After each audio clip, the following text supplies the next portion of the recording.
Have to make sure we've got the connection. All right, we are live. Welcome to the grim, lawless 23rd century, following the fall of U.S. Gov and mass depopulation of major cities at the hands of the multi-trillionaire de Huberton family. Baptized in radioactive hellfire, a rare mutation makes Turbo a fiercely pumped scrapper, haunted by specters from her past, surviving the post-apocalyptic wasteland one deathmatch pit fight at a time. But when she rescues the stunning trophy girl, the unlikely duo are thrust into a harrowing odyssey, evading marauding berserkers at every turn on their way to the ultimate showdown as they uncover the horrific truth behind the fall of humanity.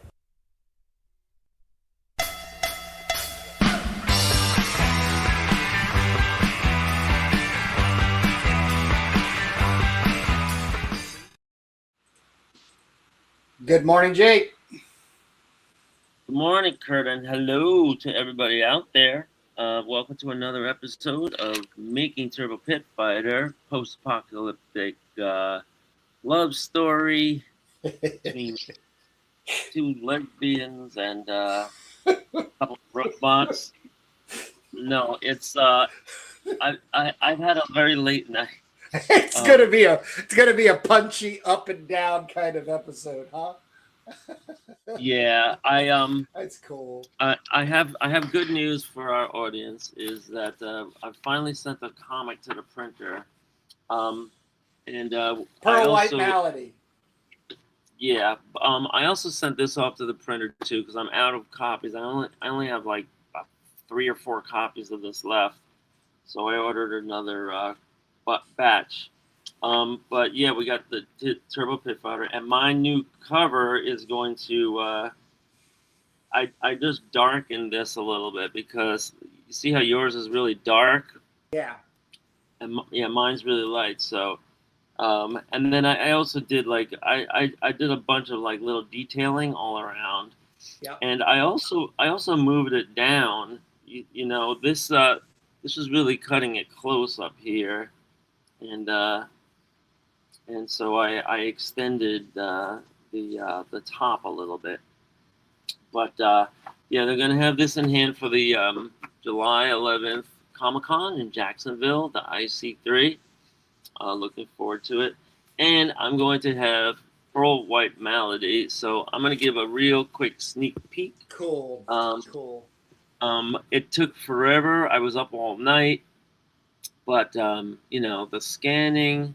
No wonder I was putting it off for so long. The scanning and the cropping and the placing and the redoing, the fidgeting, and getting everything just right. So here we go. Inside front cover. It didn't happen all at once. They started small, confined in labs. But in the rush for profits and military advantages, they were grown larger and larger. The genetically spliced experimental life forms quickly grew out of control. By the mid-2030s, a few monster massacres led to crackdowns on rogue labs, but the real breakdown of society happened in the 2250s. Anarcho-scientists in Moldovia successfully grew winged specimens using irradiated prehistoric genes. Death from the skies! So that's the setup. And then we go here to page 1. And we see Malady frozen in a cryogenic chamber. She's waking up. And this is what the art looks like when I do the pencils and my students do the inks. Then my students do watercolors and they do shading with high-tech pens. And then they do the inking, obviously, with old-fashioned pen and ink, dipping pen or a brush. And then I go back over it maybe with a little white out here and there. Some of these kids have never tried their hand at inking before, so we're literally using the biggest amateurs we can find on this job. But here's page 4. The whole place is shaking. Something's crushing the roof. Here's page 5. We get a good look at Wilt Eisney, who's this muscle-bound guy that's hooked up to all these tubes, and then the lines are bursting. It's an overload. Poof! Holy Toledo! His head is on fire. His head is burning. But is he dead or alive? We got to get out. The smoke in here smells like poison.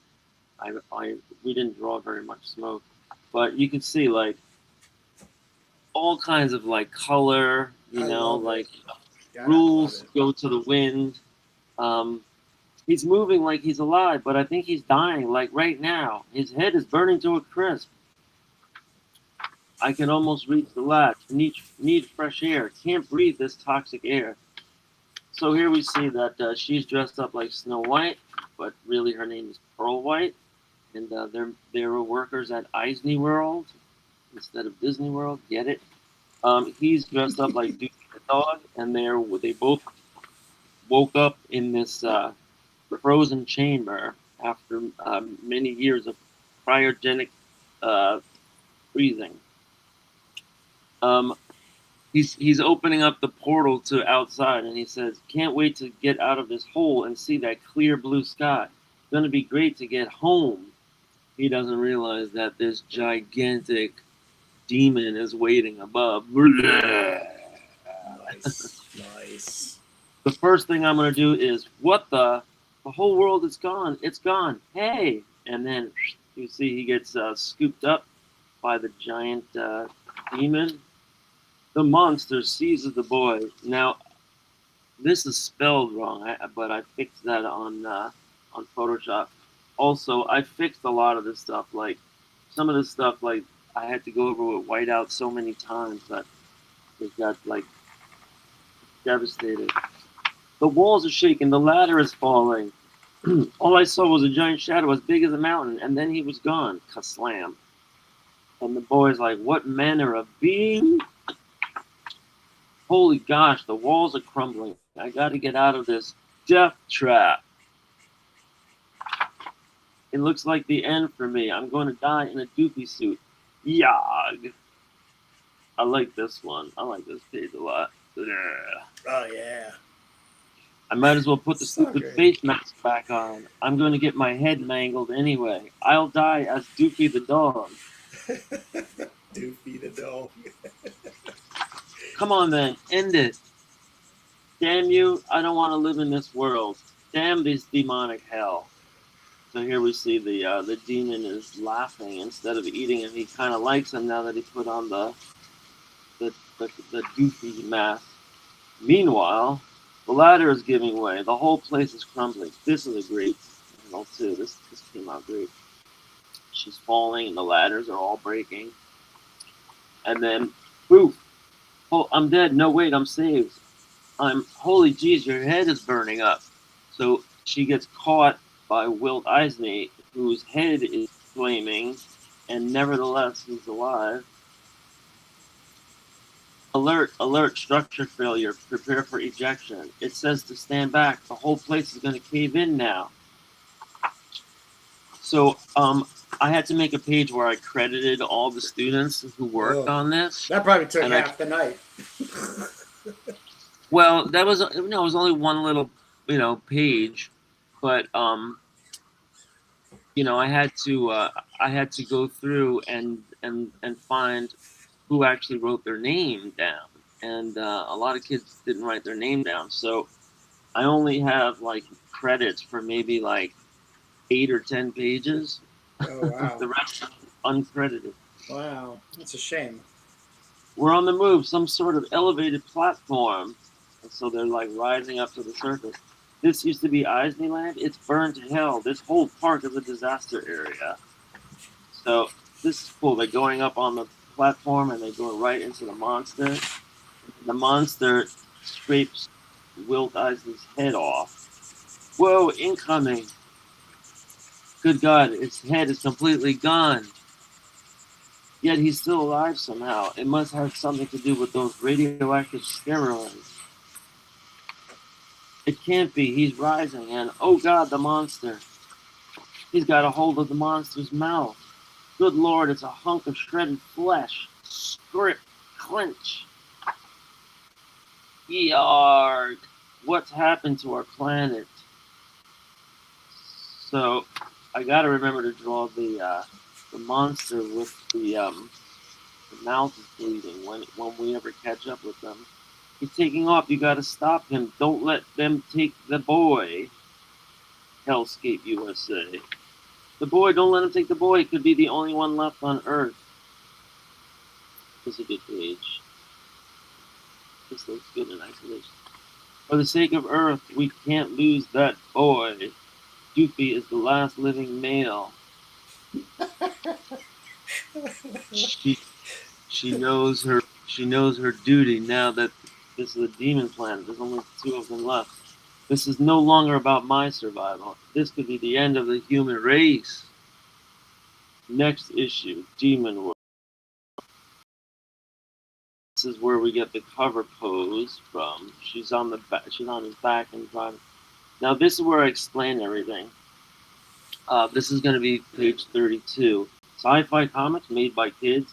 This full-color action comic began around 2013 with students trying their hand at inking, coloring, and lettering. Most have never tried making comics before.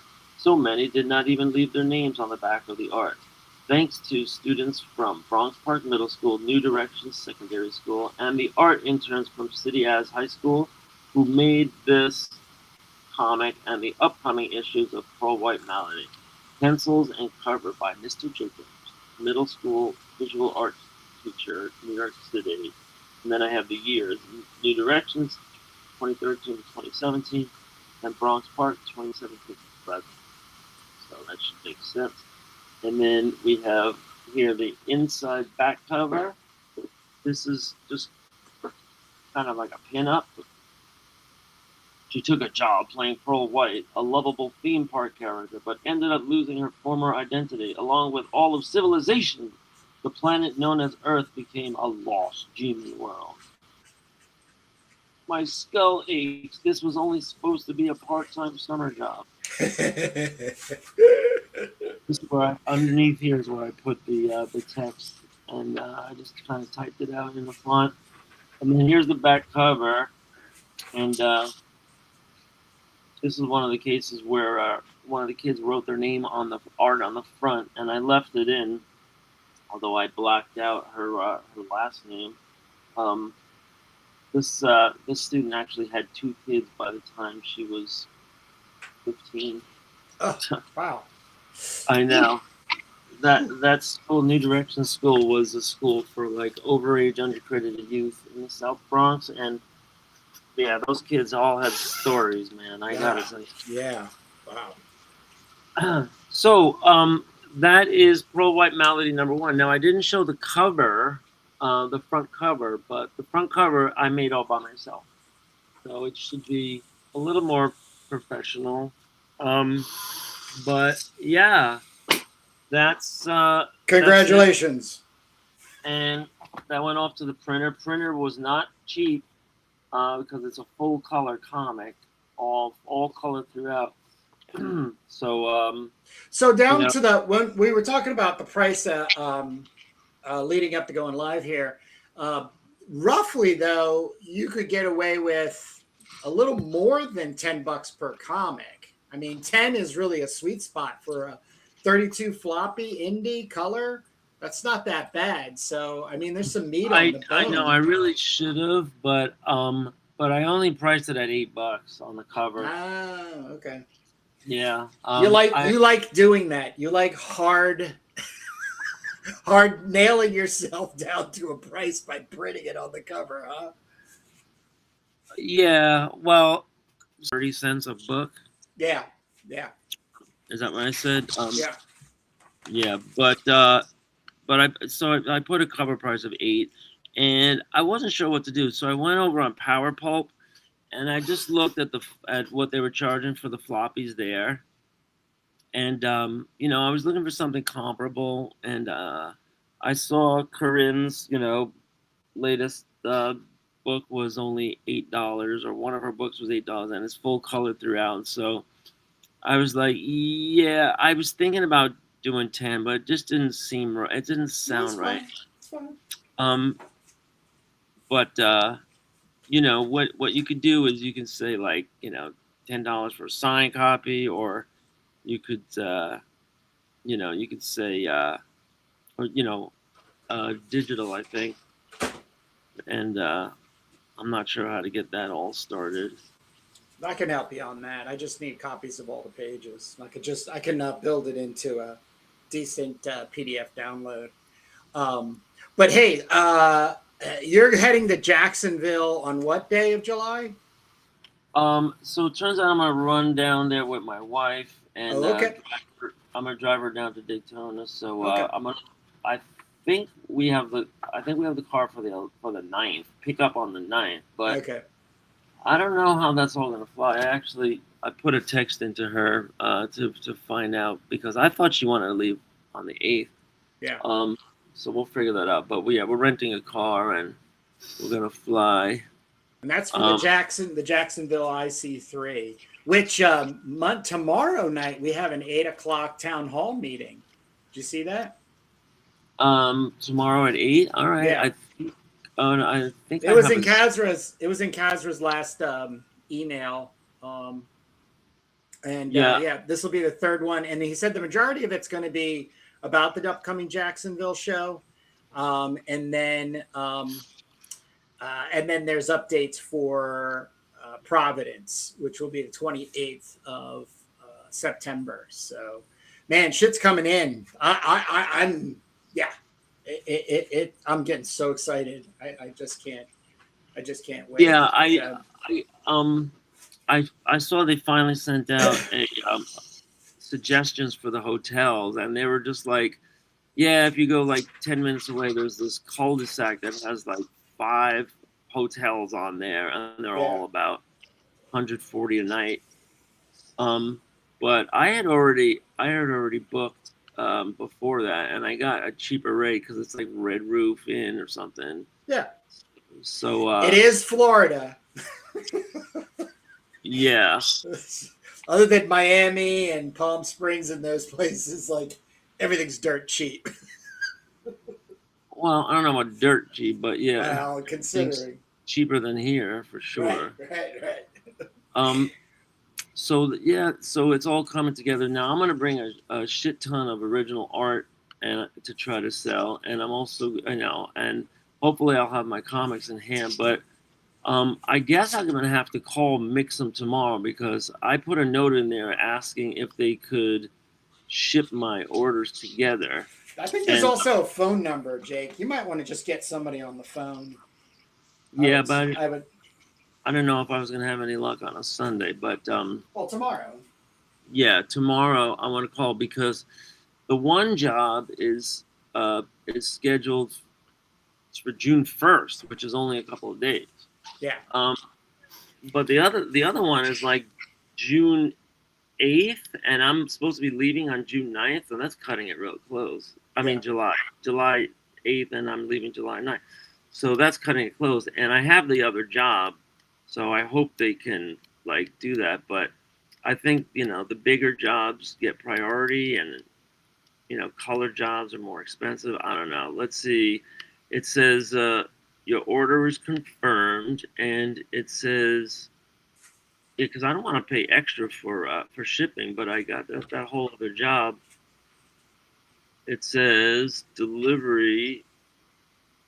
No, they don't say anything about when the scheduled delivery is. Oh yeah, estimated July 7th. That's not so bad. That gives a day. But I might actually be leaving on the 8th, so that could be dicey. And it says 4 production days, which means this probably goes into the queue of 40 copies of a black and white job. They probably put that low priority. But when I got 100 copies of a color job, they were like, here, you can have it on July 1st. So it got high priority. Yeah. No, that's good.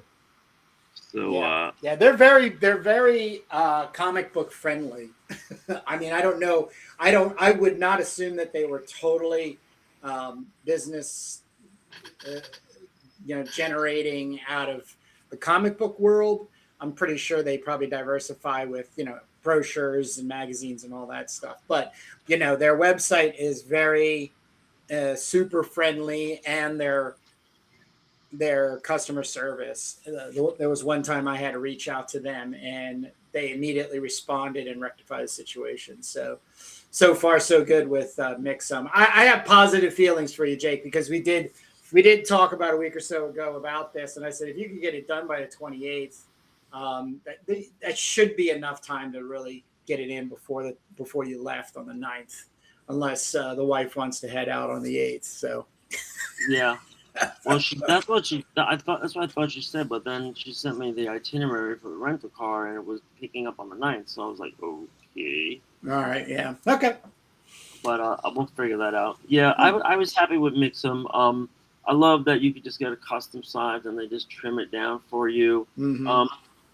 There was a couple of questions like, what paper stock to use. Should I make it coated, uncoated? They had all those different options for like matte finish, varnish, all that kind of stuff. So, but the 800 pound, I'd always like 800.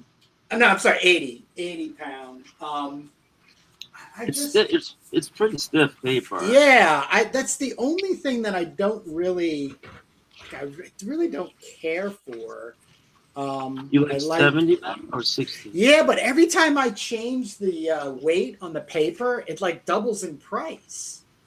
So it's when I changed the paper stock for the internal, it was only like $10-14 difference for the whole job. Like more money for thinner paper, or more money for thicker paper? Yeah, it's heavier, okay, so it's thicker. Yeah, you're getting more pulp for the dollar. Right. So did you go with? So I went with. For the turbo, I got everything. I think I made everything the same. This is 80-pound cover and internals. So basically, that's what they call a self cover. But on the Pearl White Malady, I got 100-pound cover and 70-pound insides. Oh, that's gonna be nice. That's gonna be really nice. Yeah, it's gonna be durable. It's gonna be durable for the kids and the adults. I mean, it's great. Let's not forget the adults. Yeah, because usually you have to have a board in there to protect it. But if the comic itself is stiff, then it can stand up. Right, right. On like when you go to these comic shops and they're standing up all the comics on these like shelves, on these racks, and then by the time you try to buy them, they're all freaking bent. They're curling or falling. The pages are flopping around. Yeah.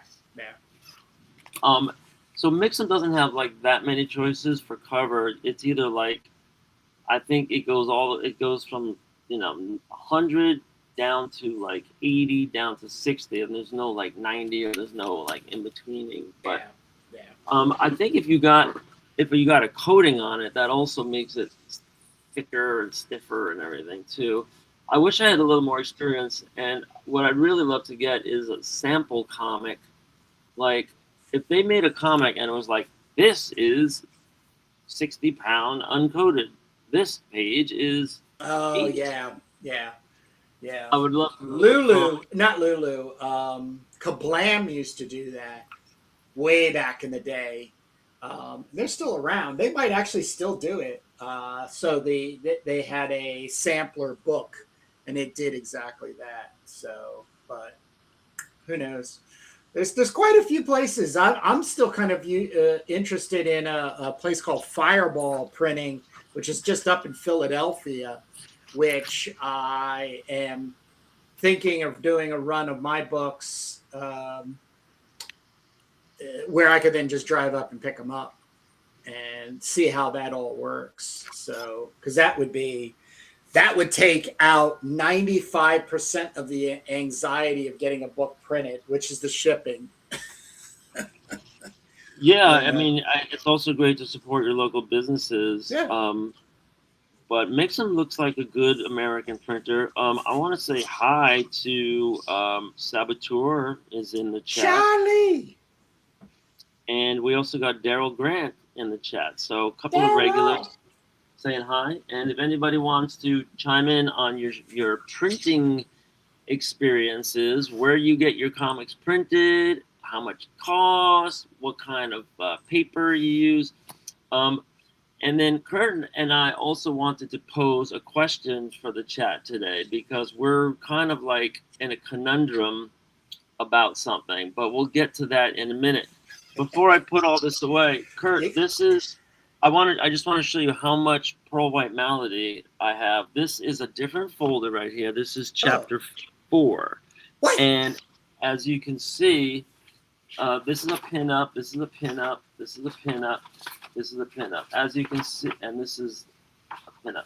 As you can see, we have chapter 4 well underway, and this. So you got 2 and 3 already done? No, chapter. Oh, I see. Yeah. Chapter 2.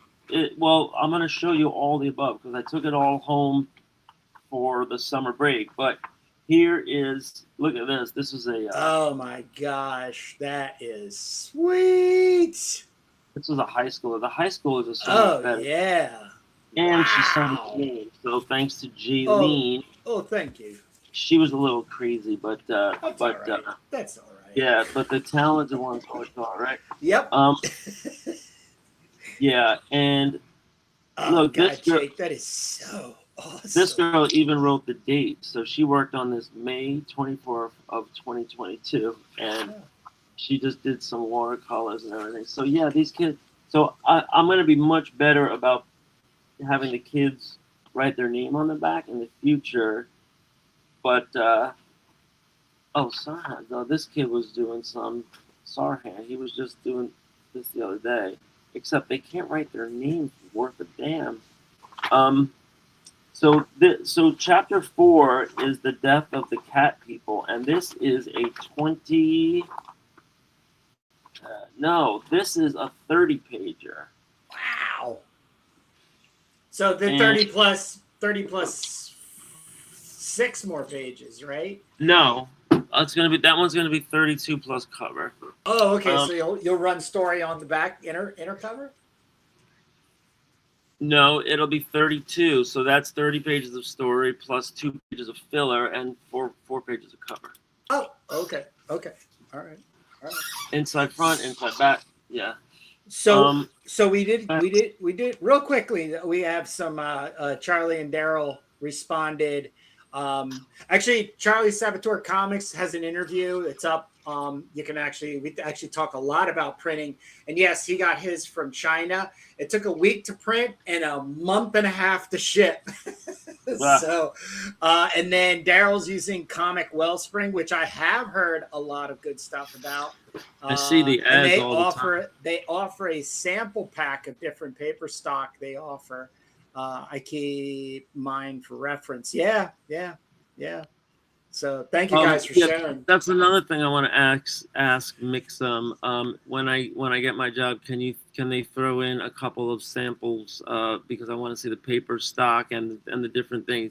Usually they have like some awful comics. I don't know. The other printers I use had some awful comics just laying around. Yeah.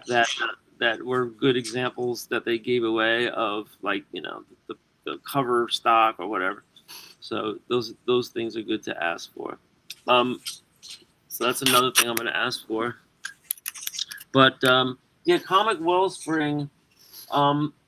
We were gonna investigate that a little more, and maybe Daryl can tell us a little bit about it. Because I see the ads all the time, and it seems as though they have more than just a printing offering. They also have some kind of like shared promotional site or something. How do maybe Daryl can explain? Mixum has the same thing. You could sell your comics directly on Mixum. Kablam's the same way. Comic Wellspring is the same way. And what that just means is you set up an account, you give all your tax information, your bank router, or wherever you want the money deposited, and they float a page out there, and you can have orders go directly through them. Lulu too, by the way. Yeah, I got a couple of payouts just 2 weeks ago for the Gardner Francis Fox Library where people just came through and bought sets of books. It was great. So yeah, there's a diversification, and also there's I think I can't remember if Mixam does this, but some of them will also offer PDF download. So the people can just buy the PDF and download it. And Bob's your uncle. Yeah, so when they sell the comics online, I guess they charge cover price, right? And then how much? So Well, you have to. you make that decision. They have their printing cost, which is non-negotiable. They have to bring that in, but you can charge a penny. You could charge $100. They Oh, don't that's care. print on demand. You didn't say that. Yeah. No, they're all print on demand, Jake. Oh, okay. Interesting. Yeah. I guess that makes sense. Now, one thing I did want to put out there in the ether is Alex Turbin. Alex, if you're out there, He is. let's get on the show sometime soon. Because Alex gave us an ad, and I thought he wanted to plug his comic company, Random Access and Mutandis, but he sent me an ad, and it was plugging, it was a very confusing ad. I mean, he's plugging everything in his website, but he's also mentioning the printing services, and I'm wondering that he's offering. if I. Yeah, I want to know because last time I asked him, what would you charge to print, a comic, a teaser, or whatever, and he was like undercutting a lot of these prices. But I know he does everything by hand, and so I wonder like what his turnaround time is and all that. So I would love to get Alex on the show at some point. We will. Maybe next week or two. But I also have this Epson home printer here now too, and I could conceivably print my own stuff. You go through a lot of paper, you go through a lot of toner, and then you have to staple it, you have to trim it, crop it, all this work, and then you could imagine like 32 pages, and it has to be printed like in imposed pairs, front and back. They have to be perfectly lined up. I mean, it's a real job, and so kudos to anybody that can handle that and actually publish. I know Alex is used to it because he does his own comic every month. Yep.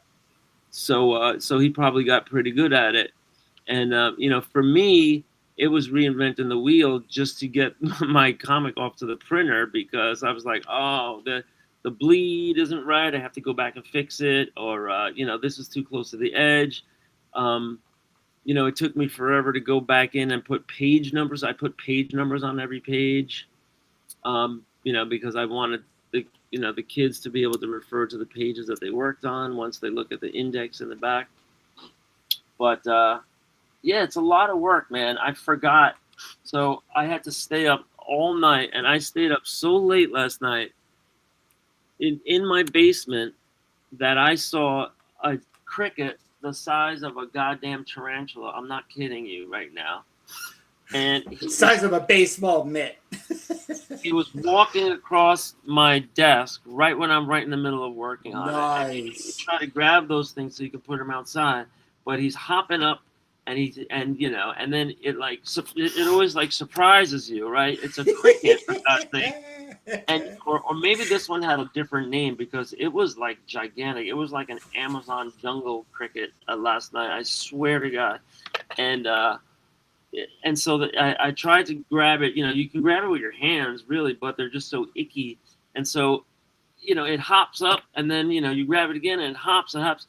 The thing to do is to have a cup handy and then just cup it against the wall or the floor so that you just put a piece of paper under there. But I'm looking around. I don't have a goddamn cup. I have a water bottle.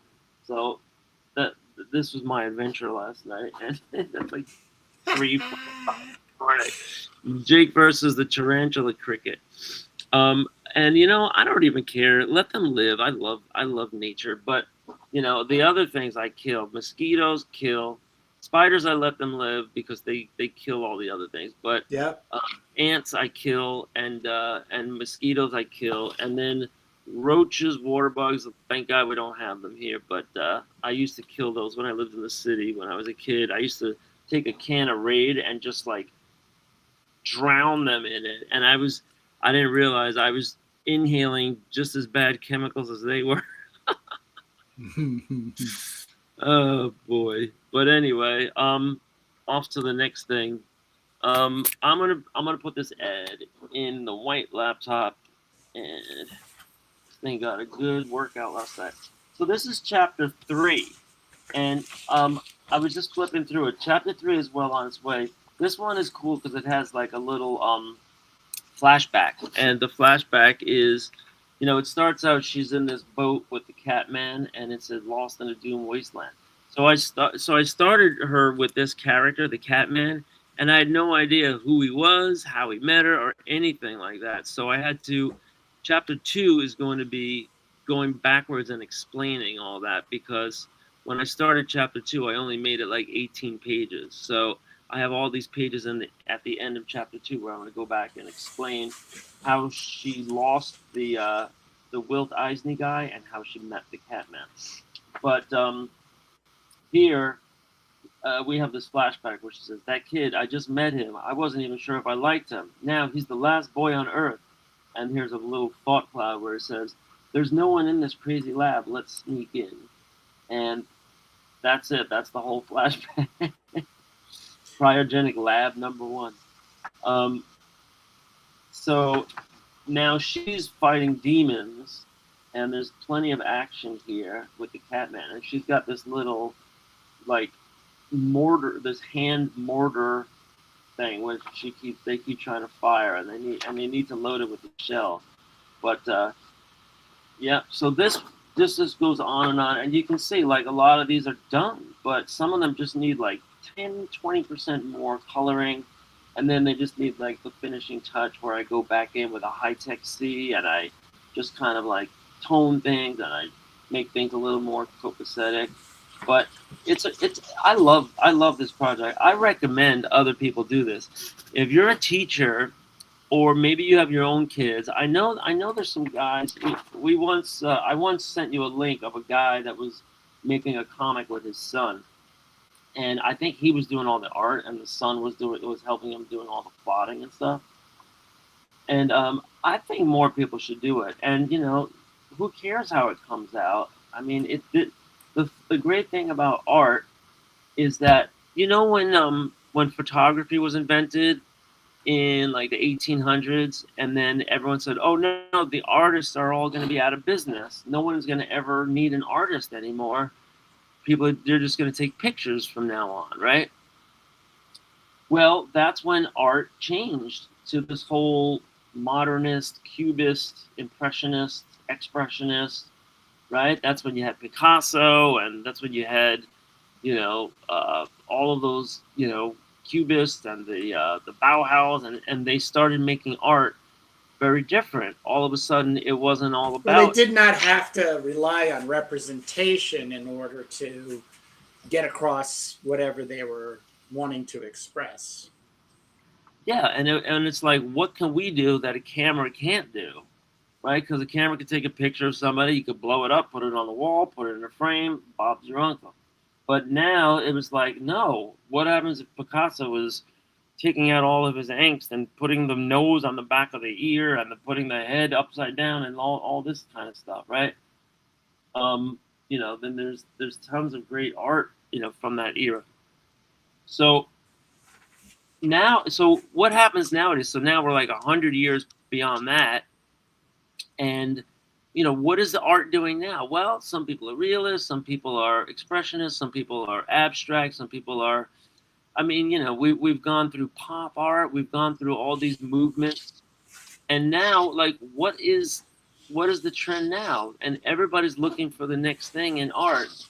So, I say, well, let's take a page out of, because Picasso and his contemporaries, they did go primitive, right? They were going backwards. They were doing like cave art, and they were making it look like like purposely untalented or purposely symbolic, just, marks, and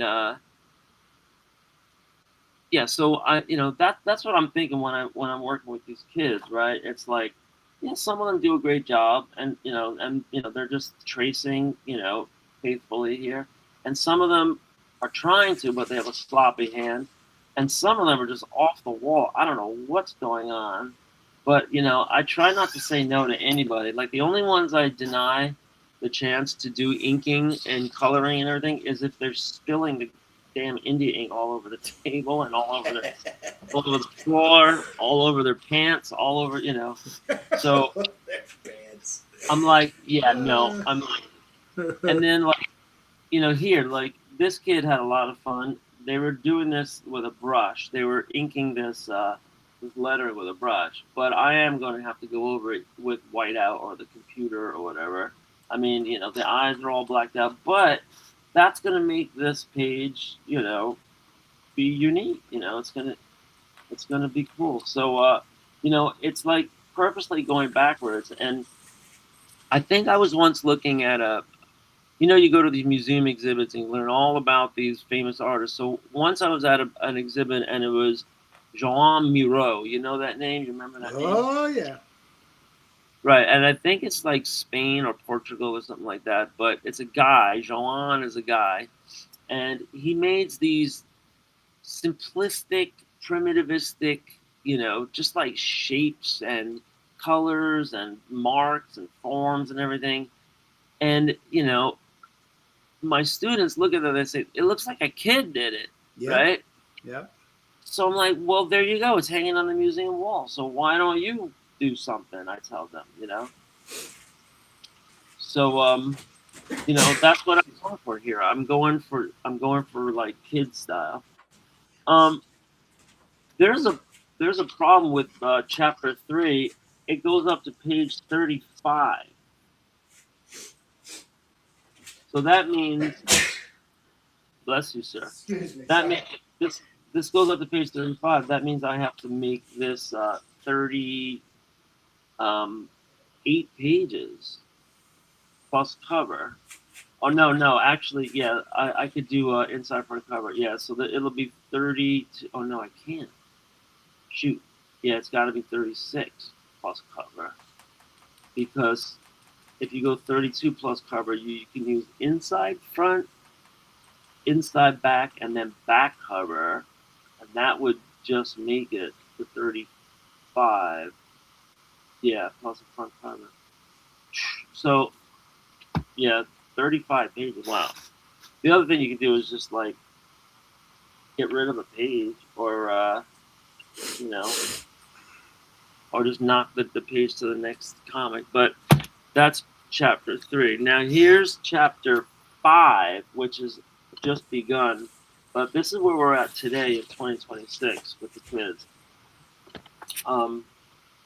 We have continuing from chapter 3. Well, chapter 4 kind of skips like the continuity. It goes to the death of the cat people. This is just a pin-up. So chapter 5 is going to start out Terror Under the Sea. And so what do I have? I got page 1. I keep putting these things in order. 2. So I have 7 done so far. And here you can see the process. Now this is what it looks like when it's just inks, and now it's ready for coloring and shading. This is what it looks like when it's pencils. And that's all you do is the pencil part, pencil and writing. Well, I go back over it. I make it look legible. Yeah, but the initial reaction the kids are having to the work is that you've actually drawn something and written something, and it's in the context of a story. Yeah, and I always try to get the kids involved in the storytelling too.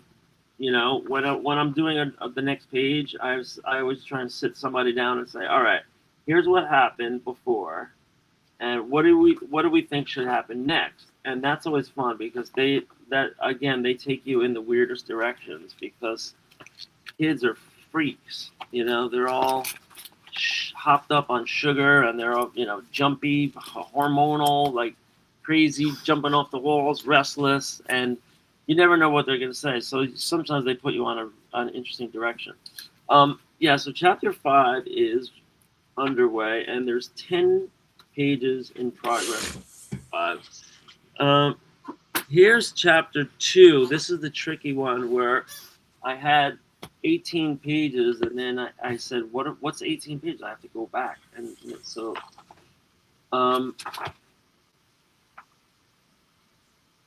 right. And this looks like it's lost. This is chapter 2. Oh, yeah. So what I did was, instead of tagging on to the 18 pages that were done, I said, let me go backwards and make those the last 18 pages, so that I had like 12 pages to do beforehand. And that was great because it gave me the opportunity to introduce the Catman. So here's page 1 of chapter 2, and it's like, here you see this continues from where we just left off. She's running away on the back of Wilt Eisney, and they're trying to follow the flying demon that escaped with the boy, but the trail is going cold faster. We can't see them anymore. And then the Catman's looking on. A headless body and a girl headed into the valley of the mountain demons, surely headed to their deaths. Born a prince, now the last of his species. Issue 2, When Came the Catman? Have to warn them before it's too late. And maybe they know about the lost macro chip. So I'm just planting a little hint there about the plot for later. But yeah, they're going to get ambushed in the Valley of the Mountain Demons, the Valley of the Ghouls. I actually tried, this is the first time ever that I tried letting a student do the pencils. And what I did was I did the foreground characters, and I was like, yeah, over here, just draw a bunch of demons. Nice. Right? Like, how can you mess up drawing a bunch of demons? So he drew a bunch of demons. It was a boy named, oh God, that was an intern, James. His name is James, and I'm gonna write his name on this page because he worked on this page too. James, no last initial, James L. So yeah, I'm trying to see if anybody's good enough to handle the pencils too. But I numbered all these blank pages all the way up to 14. And what I did was on the back, I made these little notes, what's going to happen on each page. So here it says Catman rescue. He's going to rescue them from the demons. Imperiled evermore when Catman shows up. This one has no notes. And we're just moving the plot up because I don't have any notes yet. But then when we get here to page 15, that's when there's a standoff with Malady and the Catman and incoming demons. Look, this reminds me of Edvard Munch. the way they just so awesome. Demon. God, it's so awesome. I can't wait to get a copy. By the way, I want 10 copies. So, well, yeah, maybe you want to put them in. Oh yeah. Yeah, this is a cool story. Oh look, this is what Jaylene again. Jaylene worked on this page too. I'd love to get her back, boy. She was really good. Yeah. Very, but yeah, so then this comic will end where they're going to Brooklyn, and remember this whole thing, Pearl White Malady, was all based on Commandy, of course. So they're in the subway tunnels in Brooklyn. Oh, this is a student where I banished him. Like he was like, Mr. Jacobs, can I try? And I was like, okay. He's a 6th grader, right? And he was making these signs with paint, and his like handwriting is real sketchy and all that. So I gave him a try, and this is what he turned in. I love it. I love it. I love it. Oh, I do. Okay. well, what do we do with that? So Keep going. Keep going, man. keep going. So Get this him one back. is this one's going to be 32 pages, and yeah, and this page I think I'm going to chuck, but yeah, 32 pages, and I got to get better about having the kids put the names on it. So that was chapter 2, 3, 4, and 5 for your entertainment pleasure, and now I can finally open up my laptop. And I didn't do my comic haul from last week, so I have my Florida haul and my Connecticut haul now to catch up on. So I'm just gonna do like 10 comics, get that out of the way. But yeah, I dug up some. You know, it was funny. Kurt, have you ever been looking for like an old drawing somewhere, and then you have to go through all your stockpiles of drawings to find it? Oh yeah. So that was me yesterday because I had 31 pages of Pearl White Melody, and I needed one page, and it was going to be the page where I put the listing of the kids' names and stuff, but I needed a pinup, and I knew I had a bunch of good ones of Pearl White Melody when I first started developing her, so I was like, let me go find it, and I'm looking all day long yesterday, and I couldn't find it. Just when I wanted to be like finishing out the whole deadline and everything. And I spent the whole day looking through all my boxes and all my stuff. And I realized I could have sat down and just drawn a pinup from scratch in the time it took. But I was looking for the original, sketches. I was looking for those first inspirational sketches, So the good thing is when you're going through all your stuff, you come across a lot of stuff. And so I filled like half a recycle bin of stuff I'm getting rid of, which is a good feeling. And I also found some stuff that I can bring to sell at IC3, such as this. This was a pinup I used for a band poster. This is just the pencils. I later went on to ink this. Here is one of the colorful faces looking at you. So now I can break this out and put this in its own folder. I have a folder of these, and I think there's like 40 in there, all different illustrations of faces. This is the Giantesses, and I wrote some notes on the back. Pain Seekers. We're going to talk about the Pain Seekers. That's going to be an offshoot group of the Tuesday cults. Cutters that have evolved into electro self-immolation, punishment. They revel in it. The future. What's the future of pain? And Dr. Alessandra will figure out some therapies so that you can send the pain to a localized area to help healing. This is another one. This one came out much better. I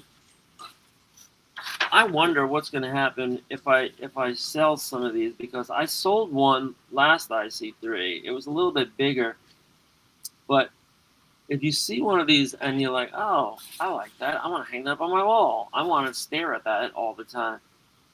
What happens with the ones I'm left over with, right? The rejected faces. I'm going to think about that. Here's a page I did that was inked a long time ago. It's got some semi-light nudity. I don't know what to do with that. It looks like it needs some toning, some shading, but I purposely left all that out. Man, if all those pages were just scanned and I had them, wow. Well, that one's already. Look at this one. Now, this is one. It's really detailed. I made this into a concert poster, but it's the wrong format. It's a little bit like too big, and you can see it's starting to get a little crusty around the edges. But it's a really nice pencil page. Pretty cool centerfold. Like you had a comic and you just open it up and then there was a centerfold in there. Oh yeah, that you turn on its side. Yeah. Yeah, that's true. That's kind of true, actually. Um, but this is artwork for Turmoil on the Planet of the Pleasure Bots. So this is and I took this long ago, and I took the pencils, I took a tight scan, and I made the pencils into inks on Photoshop.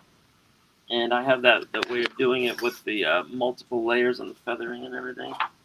So that was interesting to do because it worked out fine. And yeah, that's what I wanted to show before we get to this. All right, so we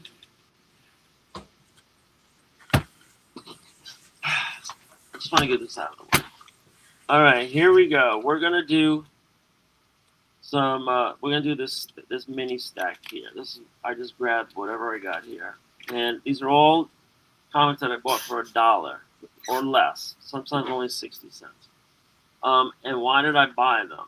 Well, this is a 30-cent DC Jonah Hex. I don't usually collect Jonah Hex, but I opened it up and it was art by Jose Luis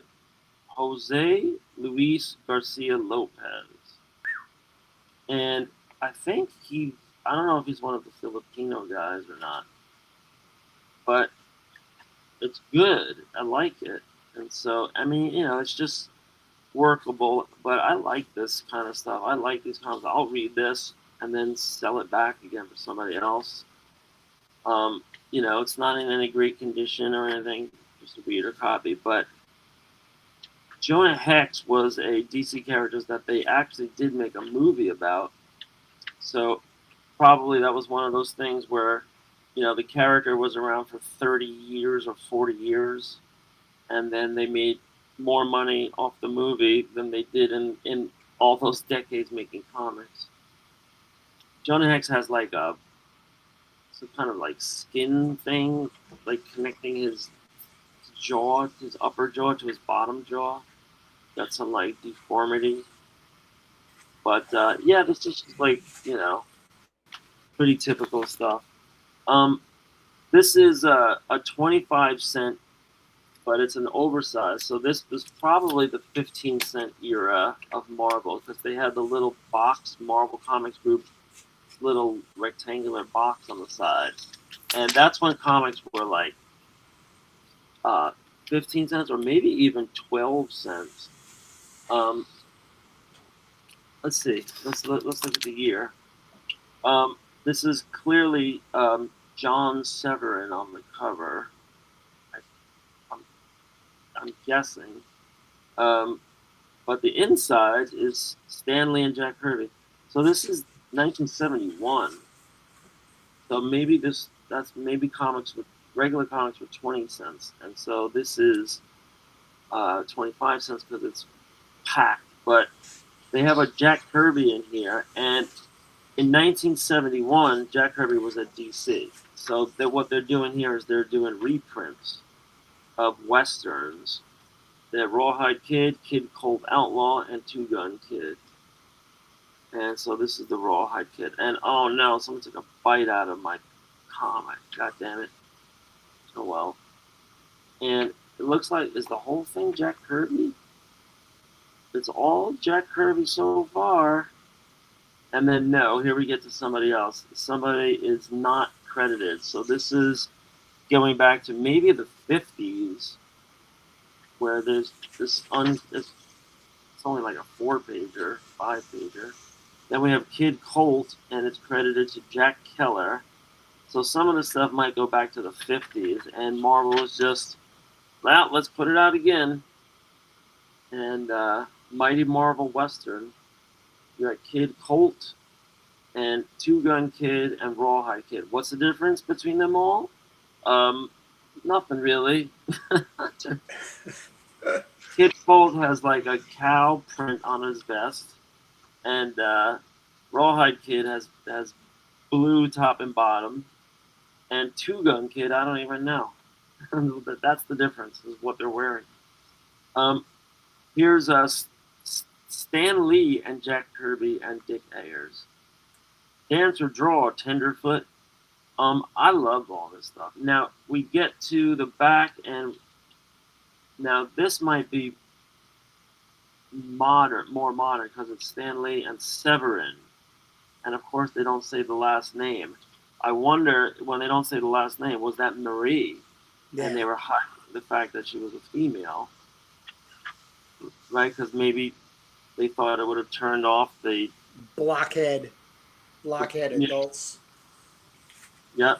And if it was Marie Severin, this might have been new content in 1971, but they put it in the back behind the reprint. But yeah, this is the Two Gun Kid, I think, and the Two Gun Kid has a cow print and a mask, and it's all the same. They're just having shootouts and whatnot. Very formulaic. Oh yeah. The Two Gun Kid pinup page, the wildest cowboy in the Wild West. So some of these are just like 4-pagers, or maybe like yeah, that's like a 5-pager. So why do I buy these? I love these, man. I just read the stories, and I'm into the formula. I look at the art. I'm all for it. This one I did before. I got this because it was a rare panel cover, where there's panels on the cover, and I remember doing this before. So I don't know how this got in the stack. Maybe I'm on a stack that I covered already. Um, Here we have Marvel Team Up, which I used to subscribe to Marvel Team Up, and if anybody knows, oh wait, we have a comment here. The Two Gun Kid was the one with the mask and the secret identity. He couldn't let it be known who he was. You know what? I think, did I do this whole stack, or maybe I might have done the stack. I think you have. Yeah, all those look familiar to me. Well, we did the Gotcha Man, right? Because Yeah. I have Yeah. the number. We're supposed to contact the artist. His name is Chris Batista, and he was really forthcoming, and he was really friendly. So if we want to get him on the show once we catch up, I bought Gotcha Man #7, and then I bought this trade paperback, and this is great stuff. This guy is loving life because he just got handed the Battle of the Planets franchise, and he's doing this for years, doing the insides, and he's loving life. He's doing these great art. He does the pencils and inks, and he tables a lot at conventions. This I think, yeah, this I picked up new. Vampirella #12 by Dynamite. The number doesn't mean anything because they have so many different volumes and starts and restarts. I hate this art and this cover because it looks like they took, I don't know, it looks like they took a photo, they traced it, they made it into Vampirella. They have this thin black outline, and like, the Photoshop toning, it looks like they just left it in maybe from the photo. And then this looks like a photo reference or a grab. And then this texture is just a Photoshop thing. And so I don't know, I don't like this. Inside, the artist is Ergun Gunduz and Giovanni Timpano. And so pretty exotic. And the writer is Christopher Priest. And then the art is pretty good. The coloring is kind of like Photoshop. And, this is why I never want to get a glossy interior. What about you, Kurt? And what No about gloss. No gloss. you? No ever gloss on the None. interior. Never. I'm just looking at this comic and I'm trying to read it, and I keep having to angle it because it's so shiny right in my face. I just don't like the physical feeling. It's slippery and shiny. I just don't like it. It doesn't feel like a comic book. It has to be pulp paper. It has to be as close to the flimsy as if it's going to deteriorate in your hands feeling for me. Yeah, and I wonder over the years what happens to glossy, because they didn't start printing glossy like until a certain time. This is probably the best Vampirella comic I've seen interiors wise, and I would just unlucky enough to get a bad cover, but this is great art inside, and I think there's two different artists that are sharing that they kind of have this back and forth thing they're doing. But this looks like demonic sacrifices. It looks like action. I'm looking at the covers here, and they show you right up in the front. Oh, this is an ad.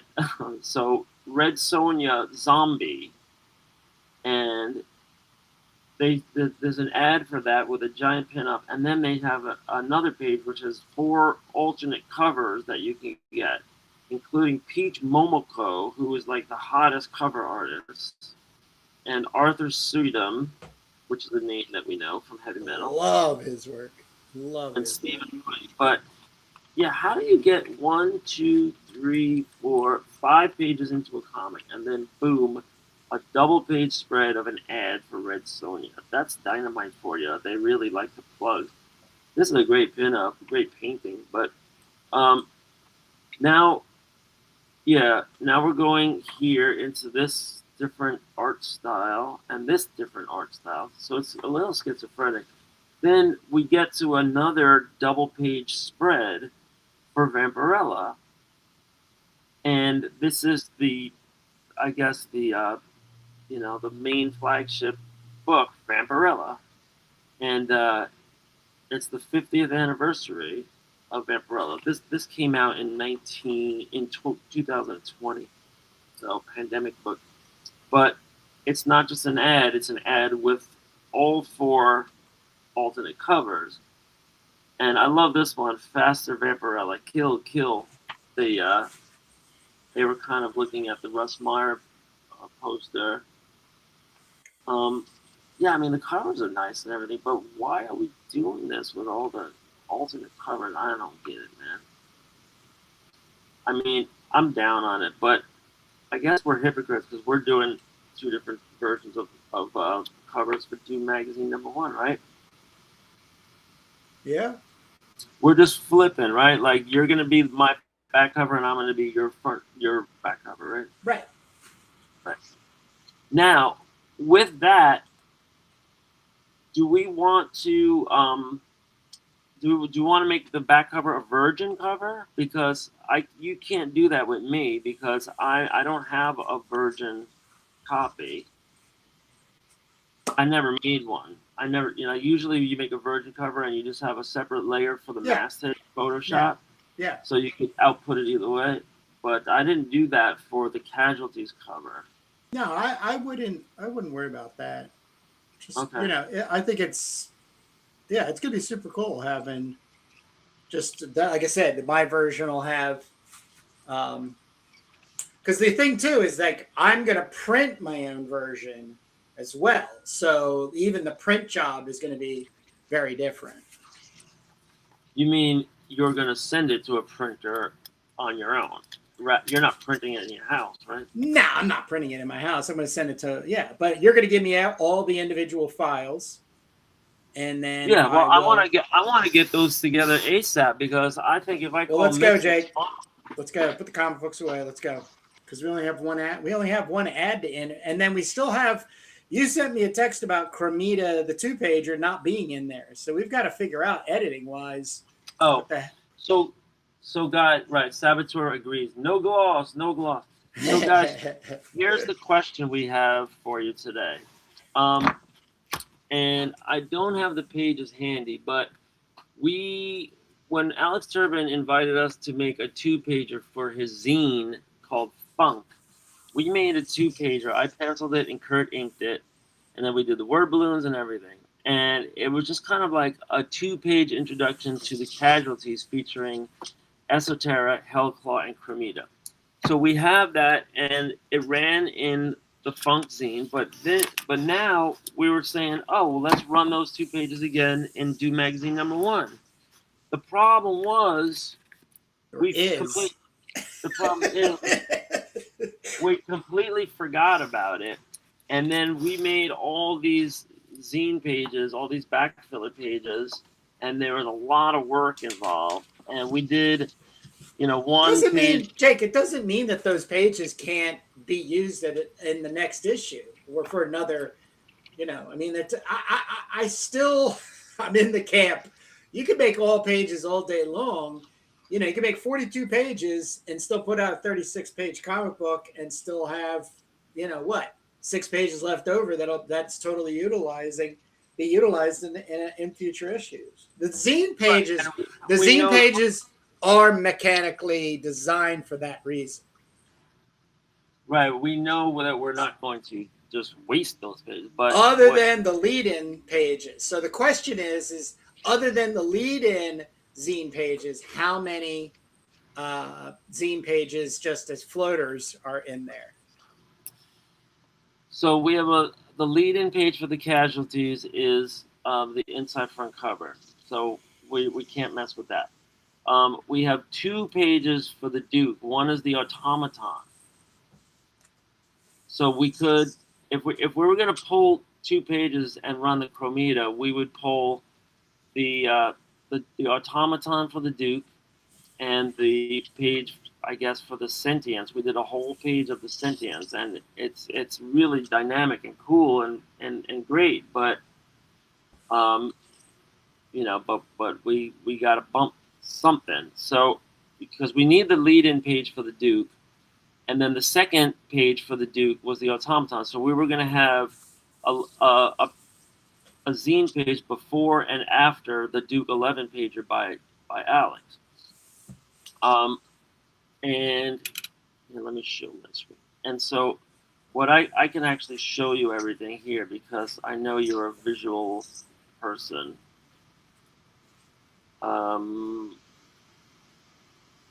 And so yeah, I got to open up the Quark file. Let's do it. So yeah, so it's just a question of like, because it was the first time we ever kind of put the casualties down to paper, even though it was just kind of like a 2-pager. 2-pager doesn't really get too far into anything. Here, Doom Mags #1, and I just clicked on something without knowing it. Cancel there. So I need to open up the Quark page. And the process, like when we're ready to print this, the process is I'm just going to go into Quark and I'm going to save all the pages to EPS. And then I'm going to open them up in Photoshop, and you can, at that point, it's in PostScript, so you can rasterize it at any size you want. So I'm going to make it nice and big because I was doing like 1117 at 444. And this is just so we have flexibility to blow these pages up to posters at some point if we want to, or do other things with it. But here we go. So this is, let me see if we can get a little closer. I'm going to bring my arm down. Okay. And we'll bring this forward. And we'll tilt this down. So this is what the inside front cover is going to look like. And this is the Quark Express, the page layout program to die for. And so this is, 2 illustrations and some text. It leads into the casualties. This is a turbo pinup by Ken Landgraf. This was going to be the inside back cover, right? Right. We could just hold off on that and move something else in inside back cover. We have flexibility. Here is the Duke page. Remember the Duke. So this is the lead in to the 11 pager that Alex Turbin inked and penciled, and then we did the whole thing up in word balloons. Okay, this is the pinup that goes after it, which is just an early concept sketch for the Ducomaton. So that is a candidate for pulling. This is where we're at, the end of the world timeline, and we're just kind of repeating what we did here. We're going over the bullet points, and it's kind of like the latest from Doom magazines. We have our podcast. We're just like plugging everything, right? But we expanded these bullet points from 1, 2, 3, 4, 5, 6, 7, 8 into more like, I don't know, like 14 now. Let's see. 1, 2, 3, 4, 4, 6, 8, 10, 12, 13 bullet points now. And some of these bullet points are their own, 2 of them are their own comic sequence now. So this can't go. This has to go in there. And same thing. Oh, so, and then here we have the Turbo pinup page. That's got to stay. Right. And oh, this is funny. I thought I put the ad in here already. Why is this? Why did this revert? I might have crashed or something. Yeah. And then this I had a lot of work in, man. I really love to not have to pull this, but the Sentient Dome, and it's going. You know, there's a lot here too. Like you can see, that's just a floating info page. That's not connected to any studios, right? Nope. Okay. That could be the inside back cover. This could be anything. Cool. So, right. So yeah. So I would think maybe the Ducomaton. Yeah. If we run Kromita, the Ducomaton would go. Yeah. And the only other thing that would go would be the if we held off on the Turbo pinup. And now I know I'm just gonna put this in there. I'm not trying to be a dick, but the saleability of Ken being in the book is just a draw, and I would love to have him have copies, because that's what I would do, is get copies into his hands, because he can move books. That's when he does like a lot of shows, and he is great. So I just give him books, CROM books that he has a work in. And the Sentient Dome is a floating page that could be put into the upcoming Turbo Pit Fighter, or another issue, the next issue of Doom Mag. So that's just my vote. But I'm definitely like, pull the Ducomaton. Ducomaton is definitely a pull for me, and can be utilized in a future episode. That's my thing. You the Ducomaton we're pulling, but then what does our audience? What page should we keep out of the 3 Jake said? Should we keep Ken's Turbo, the Ducomaton, or the Sentient Dome pages? Which one should we? Which one should we keep? Because the other 2 will, they will be in reserve for the next book that we print, which will be. The other option is not running Kromita this time. Yeah, we could too. I mean, I could show the Kromita pages if you want. Yeah. I mean, yeah, you could actually have a point. I was thinking about that when you sent it. When you sent me a text, I was thinking like, did we do that intentionally in our subconscious? Like, why did we? Like, why? I have it written right here in front of me. I'm like, why didn't we? I don't know. And the story is so. The book, the Doom Mags as it is laid out right now is super great. It's not going to be any lesser or greater with the Kromita pages. The question would be like this, Jake. So we've got a 28-page Turbo Pit Fighter issue number 1. We're going for 36, right? 32 plus 4. Yeah, 32 plus 4. That's 38. No, 36. Sorry. Yeah. So that is that's, once again, that's 2 pages already done, right? What are you talking about? Doom Magazine number 2? No. I'm just looking, because the next book we're going to be working on right after Doom Mags 1 goes to bed is Turbo Pit Fighter number 1. Oh, you're thinking of like putting in some back matter in Turbo number 1? Yeah. We have the Kromita pages we can put in there, sure. That might make sense. even I'm even good with. Oh, I like that idea. I like that Okay, idea. but I'm going to give you one more idea, which Yeah. I'm afraid you're going to like better, because we could pull the Marvel archiving the pages and then be working on Dude Mags number 4 and go, What? shit, man, we need 2 more pages. And one of us says, what about those the Kromita 2-pager we did for Alex Turner? Well, yeah, but We could keep it. We could just keep I think I them. like how it feels at the end of Turbo number 1 because Okay. it goes back to the casualties and the whole timeline, kind of. Yeah.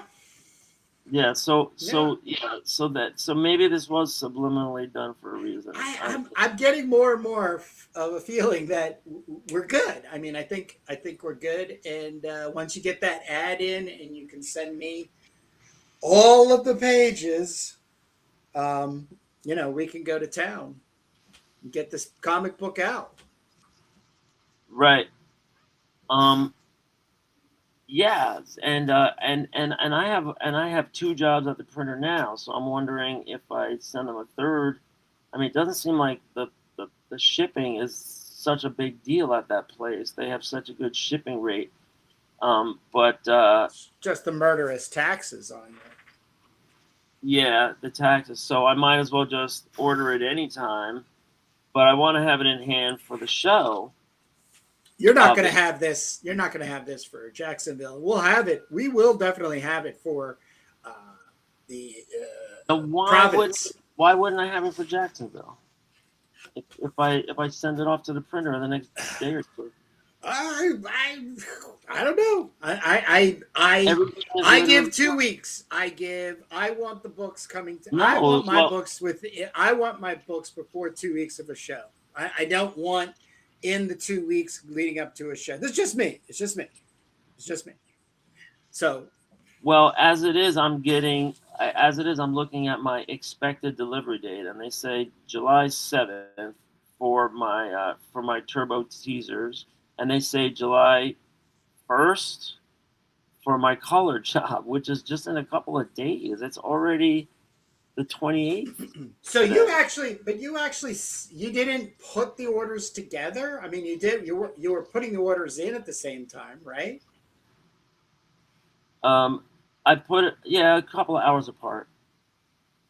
But you just didn't. Okay, I see what you did. Yeah, no, I understand. Yeah, I put Turbo in yesterday, like I don't know, like 9 or 10 o'clock, and then I put Pearl White Malady in at like 7 this morning, 7 a.m. this morning. Okay. I pulled it all nighter. So here's Alex's ad. One thing people need to be aware of: whenever you make a black block of text right here with knockout, you might want to not have like thin paper because it could kind of be visible on the other side. So everything's done here with this, except for this Barbarian ad. And what I needed to do was I needed to place it in here.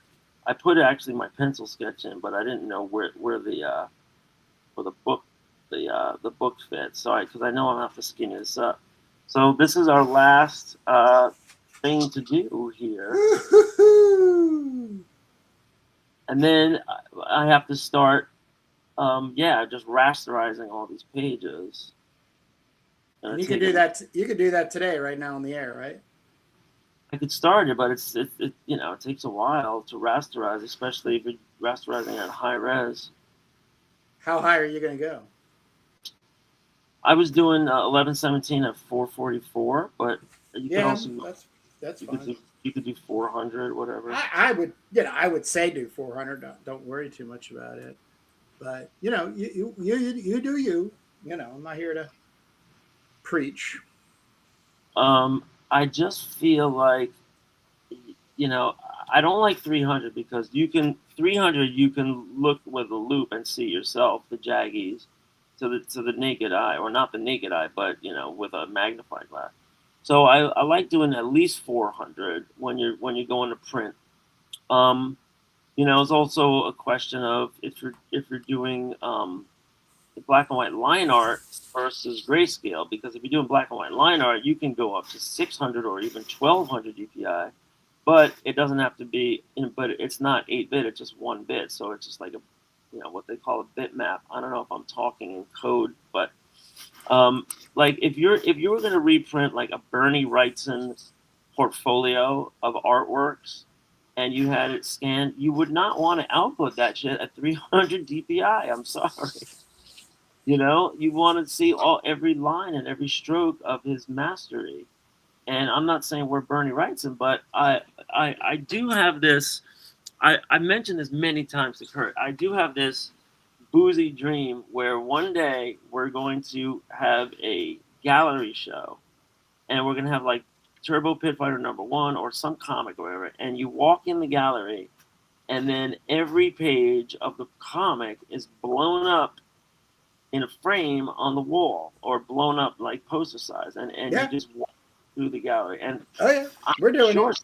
We're doing done it. this before, but I have never seen or heard of it. So I think it's a cool idea, and it's going to be very expensive. One of those big poster blow-ups.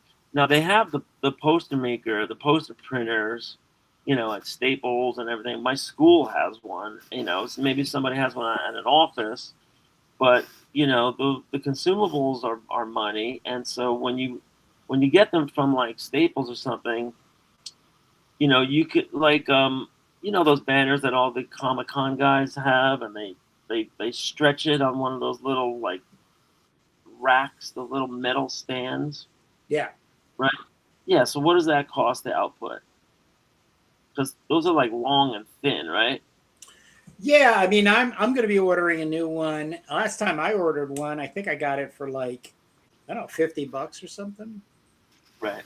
So $50 a page, you could have a printed high output thing. You could print it on foam core, and hang it up.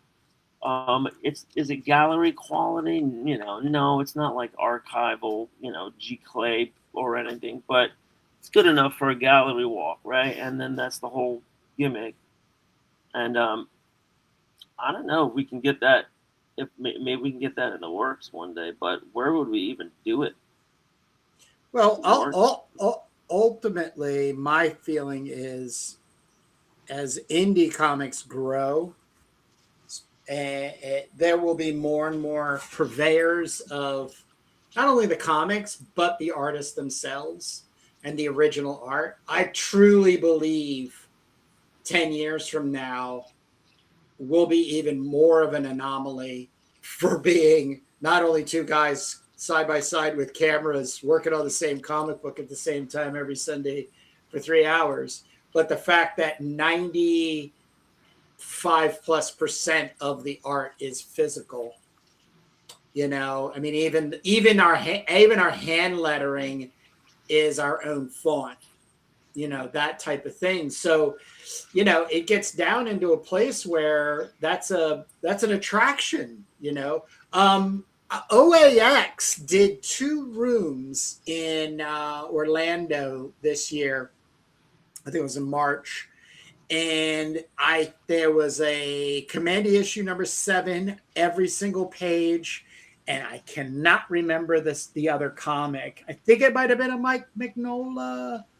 I don't know, where Mike Mignola just had a gallery show where it was an entire comic he had inked of Hellboy in frames on the wall at a gallery setting. So, we just have to mature ourselves into that space and ultimately connect with the right people.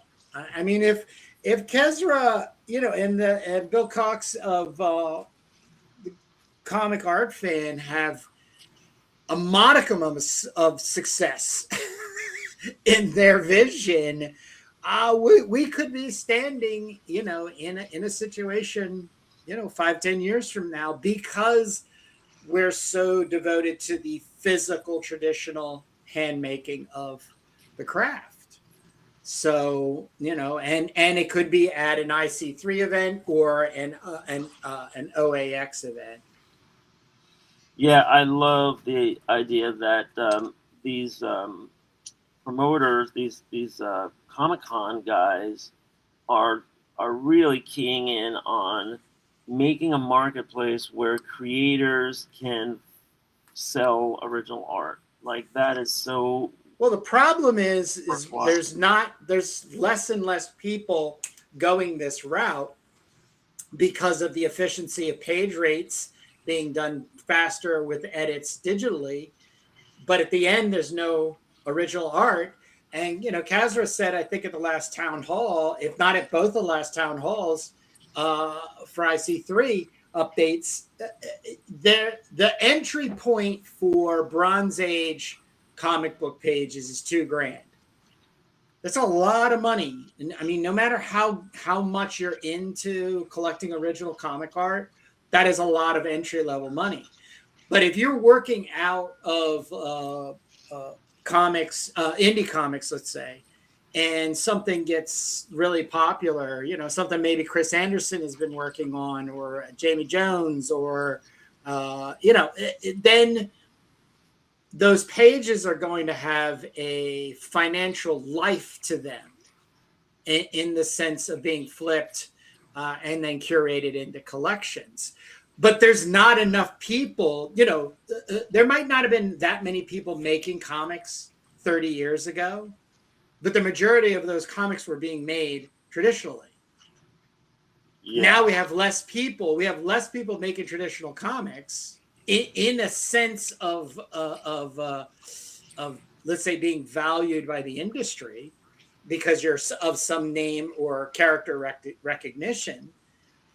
We're heading in that direction, Jake. I am the type of person that has an internal sun of optimism that burns, and in that sun part, one of the things I know in my soul is 20 years from now, we'll be standing somewhere in a spotlight, let's say, of being just as crazy for having done this turbo channel, making turbo, but have been able to achieve a turbo pit fighter. And I definitely see it once we've completed. We're only 6 issues, but we're 3+ years away from you being not strapped down by employment. You would be retired. And how good. Yeah, I just finished my 18th year of school. God, congratulations. So I like dreaming and I like planning but I believe really what our heads should be doing is focusing and being down on getting, said turbo pages completed, comics out there in the wild printed, and living the dream. I mean, I was never one for digital, so I don't know if you're wasting your breath. But you're talking to the people out there. I think it's generational. If a kid, grows up on digital, then they just are good at it and they're fast at it and they can make money at it. More power to them. But you're not going to have that original art. And that's something to think about. But there's a whole industry of comic book art collecting that is shrinking for entry level purchasing of art. Like they say, if you're working on let's say a continuous book, and you're like 2-3 issues in, and you're doing shows, and you're getting some sense of recognition in the industry, selling your pages at $200 is ideal. I mean, collectors are going to want to pay that because they're optimally looking at the value increasing over time as you get in your next issues completed 4, 5, 6, 7, and 8, and you as a name and the character you're working on is becoming more and more recognizable. That's just the recipe. But I spent during and after OAX 2, almost 3 weeks watching every video everybody posted. Comics Den, I think I almost watched all of theirs, and they were shooting like 16 videos a day. and they're a store. I believe there's a couple, and I believe they own a store, and they own. They're vastly expanding their collection, and they made most of these comics, as well as other people who were in the walks and talks for OAX. And OAX is only 3 years old, and it's being mirrored by IX, the imaginative realism that Patrick and Jeannie Wilshire do in Reading every year, which is in October. And I was a part of that scene for 6 years. I just did not see the trajectory for me doing the type of art style and feeling and even format. I just didn't want to do 6-foot paintings, oil paintings. I don't have the space, I don't have the time, the energy, or anything. So I backed out of it and went towards comics again. So an illustration of pulp stories that like Fox wrote. But we're in. I find it to be an incredibly exciting time, and then the core of my excitement is the fact that not only do I work traditionally, but I love it. I am wholeheartedly involved in this process and wanting to even expand it more, and especially in the visual narrative of comics. That's what we're doing. Hell yeah. And we're over 4 years into it, bro. Yeah. Well, we only work on Sundays, so you got to give us a break. But here we are. Here we are, literally the day. This is the 28th of June, and we are completing our first comic, which is Doom Magazine's #1 End of the World Anthology. And boy, it's a great feeling.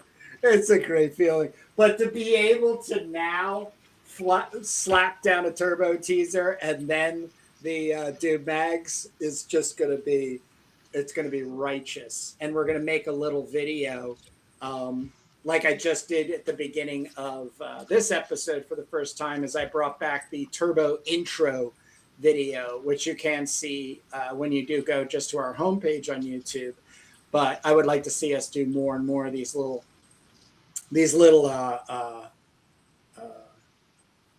vignettes. I'll call them that. But yeah, it's great. It's great. Or yeah, it's like, I love the intro video, but in between the time that you first made that and now, there's this whole possibility now of just telling AI, hey, here's a pinup, make it move for 15. It's just so it's just so boring.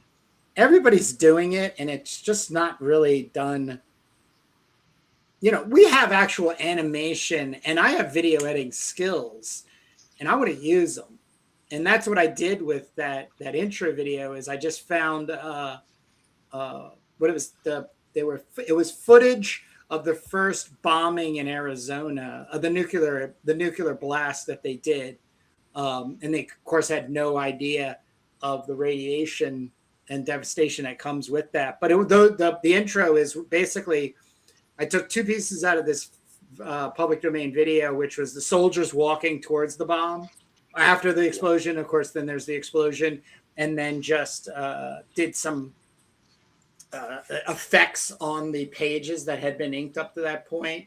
And then, of course, it then it finishes off with Alvan Ghoul's riff from the beginning of one of your songs, which is kind of like our theme song, if you will, and stuff. So, I mean, it's pretty solid, but I'd like to, and we have had very short conversations about expanding and putting it on. But once again, we have to put things into perspective on how much time we have and, what we need to get done, when we need to get done.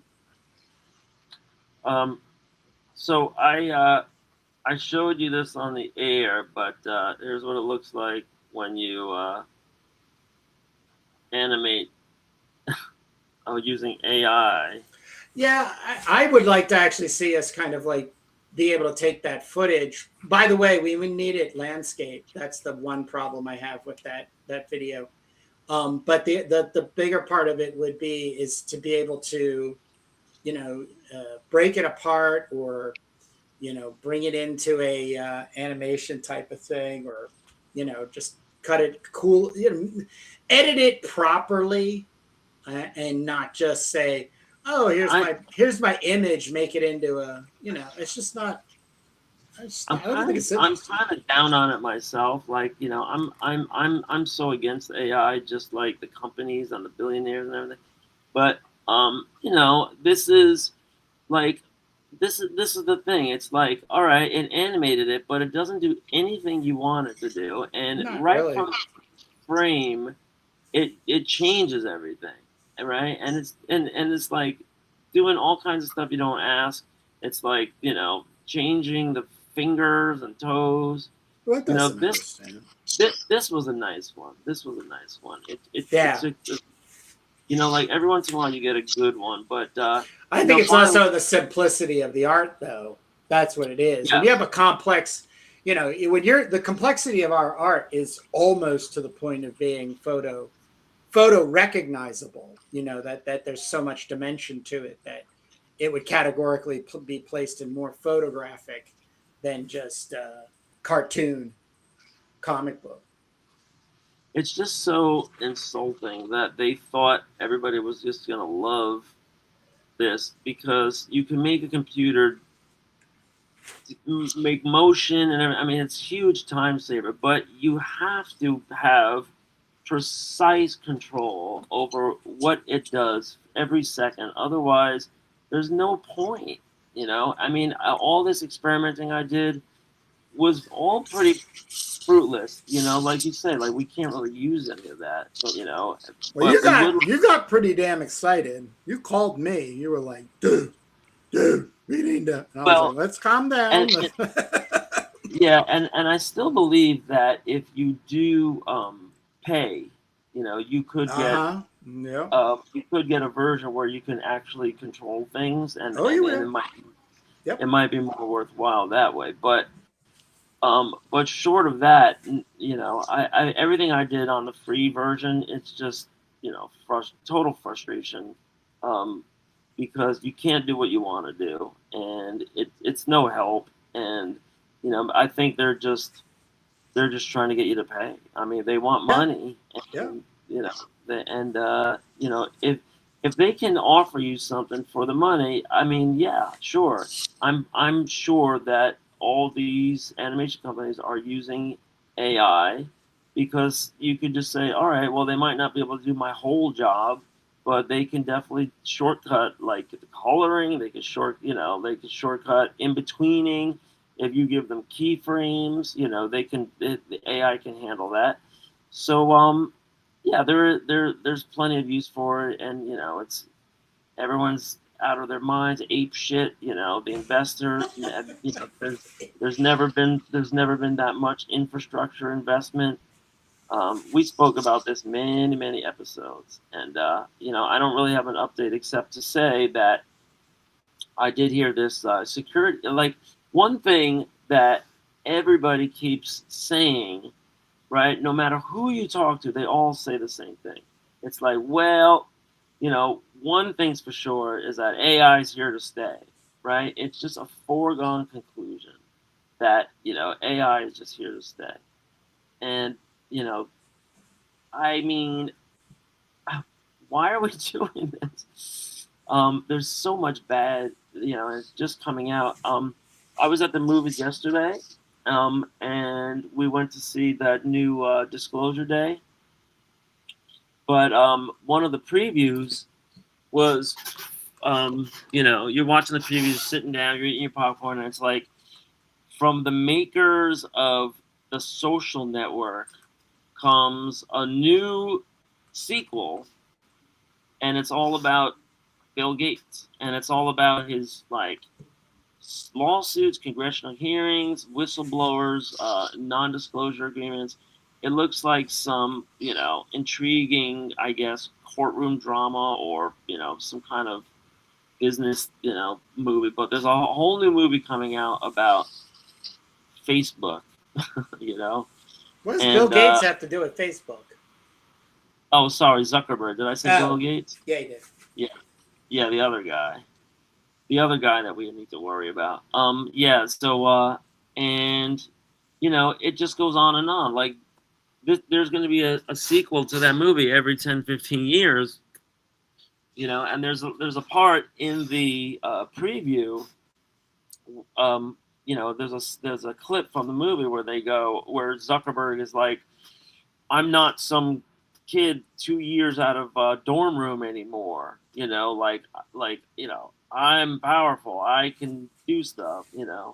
And I'm sure it's funny because those movies, they love poking fun of these guys because they're so nerdy and they're so quirky and everything. And but meanwhile, they are controlling our lives. And I don't want to just pick on one. On Facebook, it's also Elon, and it's also ChatGPT, and Sam, whatever his name is. All these guys, they have so much control right now because search is turning into AI, and the average person is just defaulting to the AI answer, and they don't even scroll down to the traditional Google answer. Yep. These are all competing divisions inside of Google now, right? And because Google search are considered dinosaurs now, yep. Right? And the Google Gemini team is considered like the new kids on the block and the hot commodity and everything. So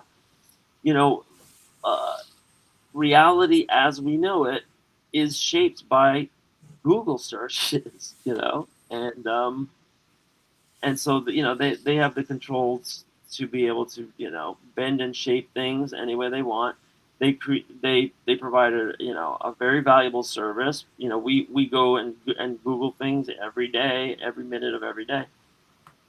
But when they started monetizing, they just became one of the worst corporate citizens that there is. And now the stuff that they're into, Google in particular, is they're into energy, they're into weapons, they're into surveillance, they're into biometrics, they're everything, listening in.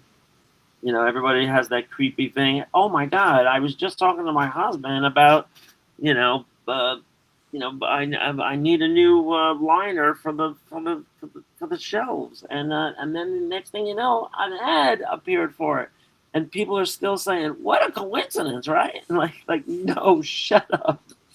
They're listening to every word, and they're waiting to see when they have a hit on some product they can try to sell.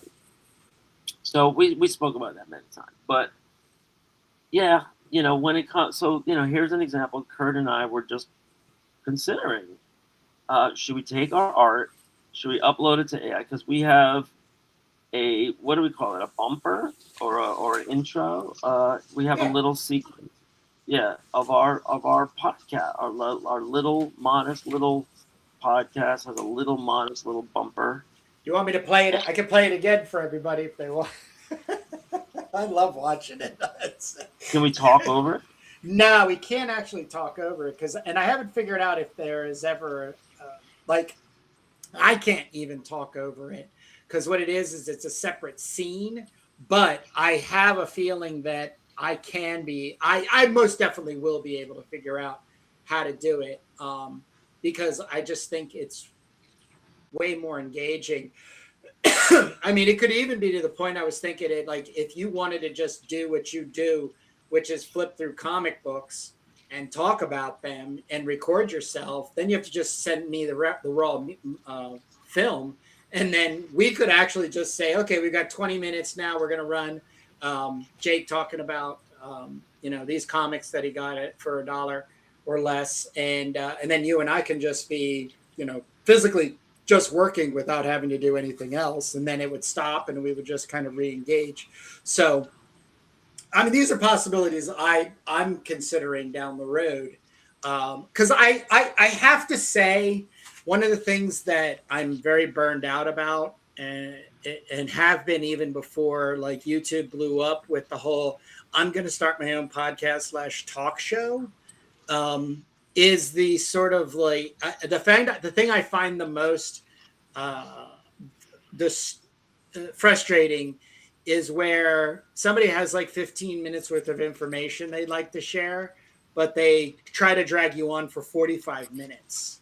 And I've actually unsubscribed to channels that have done that more than one or two times because I find that to be snakish in the way of wasting my time. I really do believe in information exchange, and I believe that's still going to be a very potent and potential value for individuals as we move from attention seeking to insight seeking. But I would like to even run, because we in the beginning, you and I had a very big, like let's say segment, if you will, of like what did you watch, and a lot of it we were really pushing the exploitation thing, movie wise, Yeah. and which is I only watch. So like you keep coming home and or on here saying like, oh, we went to the movies, we saw this Marvel movie, and it's just like I just don't give any fucks about it. I won't, and I wouldn't even bother wasting my time. Like for instance, you got this new Supergirl movie. I will only say this: I've watched the trailer like maybe like 3 or 4 times because other people are talking about how bad it is. Poor Supergirl movie, but I see like Jason Momoa as Lobo, and I do have to say, I ain't gonna have to get somehow just the segments of the Lobo parts of that movie. I mean, I got a friend, who could do this for me, but I would love to just see. And I heard actually somebody said the movie was 6 months delayed or something because they wanted to put I think they had to put Jason Momoa in as Lobo, and it's not like all that much engaging. But what little they show I'm like, holy crap!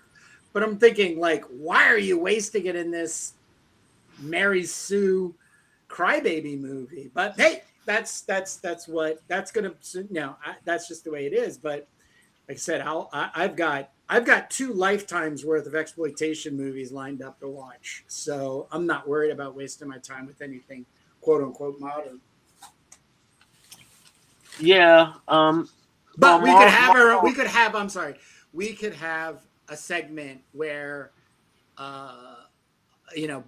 we would have to be very, very careful. But dealing with orphaned movies.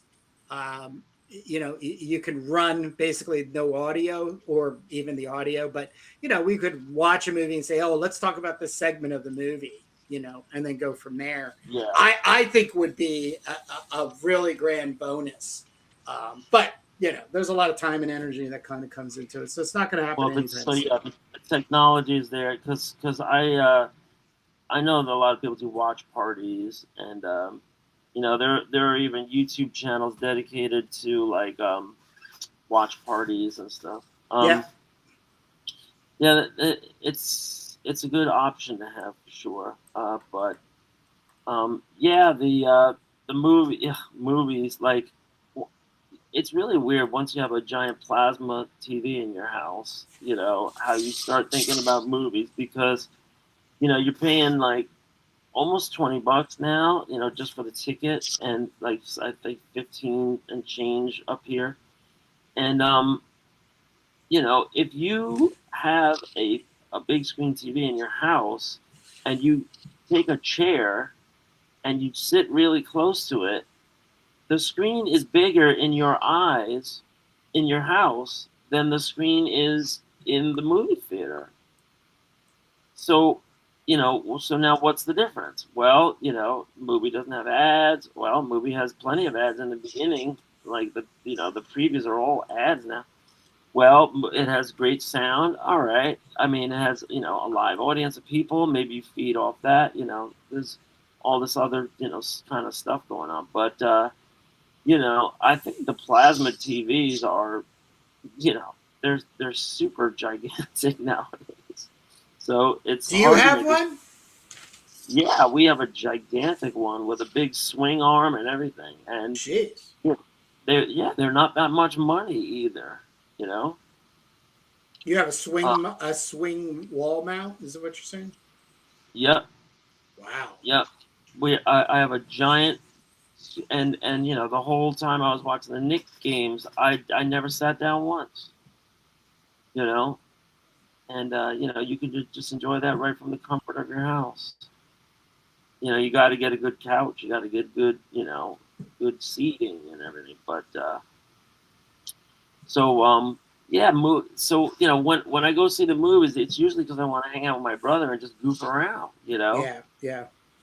And you know we can do that at his house too. But you know you know you're kind of when when you go to the movie, there's kind of like a compact that you're making with society. Like we're all gonna see this cultural moment together. You know, like when Barbie came out, like everybody was talking and you know everybody was commenting and you know I think they called it like Barbie Apocalypse because it came out at the same time as no they called it Barbieheimer. Remember that? Yeah, yeah, Because yeah, yeah. Oppenheimer came Yeah. out and so people were like, well, we can go see Oppenheimer and learn about the history of the nuclear program, or we can go to Barbie and see that. And so it was like, all right, you know, um, and you know, so it is a big cultural movement, you know, like when a new Star Trek comes out, or when a, you know, you could put Marvel in there, I guess. You know, Marvel has definitely jumped the shark, and you know they've kind of slimmed down and they've fired a lot of people and stuff.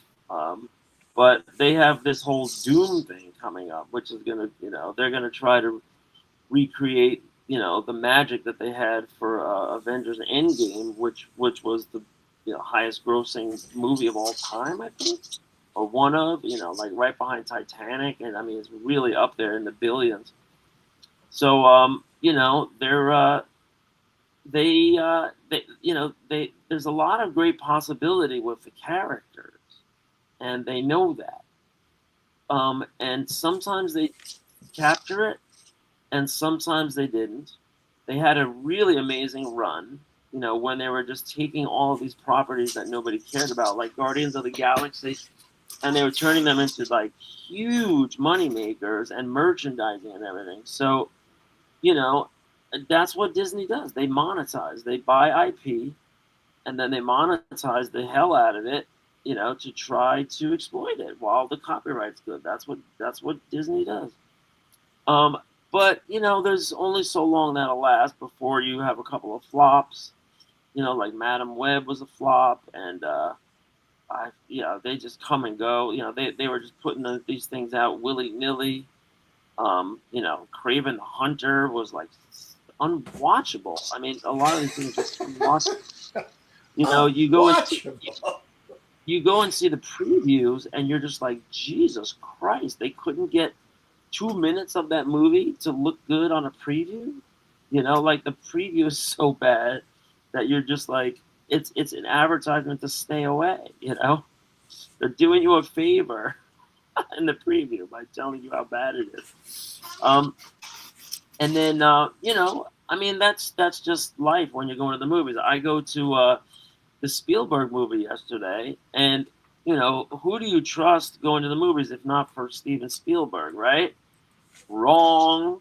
Was uh, I'm not gonna spoil it, but it was just like it wasn't a bad movie, but it was just like it missed the opportunity so many places. I think to be better, and I gotta say, like for somebody that was always like, you know, the biggest blockbusters in history, Jaws and Close Encounters and E.T. and all that, is that they did not have great special effects. You Can't know, afford them. He can't afford them anymore. No. I'm sorry. is that what it is? No, I'm totally. No. You're just goofing around. Well, Yeah, I think there's this with the old guys, the old directors, is that they're I mean, Scorsese, I think, said it when he did that Oh The yeah. Irishman or something, and he was really pushing against, like, for instance, what was it? They make films, Marvel makes movies. And so in films, the only reason you would use special effects would be to make somebody like Robert De Niro younger, like in The Irishman. But they wouldn't just design a movie in order to have then allocate a budget to, you know, have this jerk off special effects that everybody wants to come and see, instead of watch the film and watch the studio, the film and the story, and then hopefully have a transformation. That's what. No, I mean, I disagree. I will go see a movie just for good special effects. No. I'm just saying the reason there was probably not a lot of special effects in Spielberg's movie is he's probably trying to make a film. He's not trying to make a movie where it's. No, let me be more clear. It wasn't that there wasn't a lot of special effects. There was a lot of special effects. Oh, okay. What movie is this, by the way? What? Disclosure Day. Oh, is this the thing about the aliens or something? Yes, they're disclosing. It's the day they disclose the aliens. So that's the premise. And the truth. The truth. Yeah, and so it's just all this car chases and all this stuff. Because they don't want it to come out. What's happening, but the government has had all these proof for all this time, and they could never let anybody find out, blah blah blah.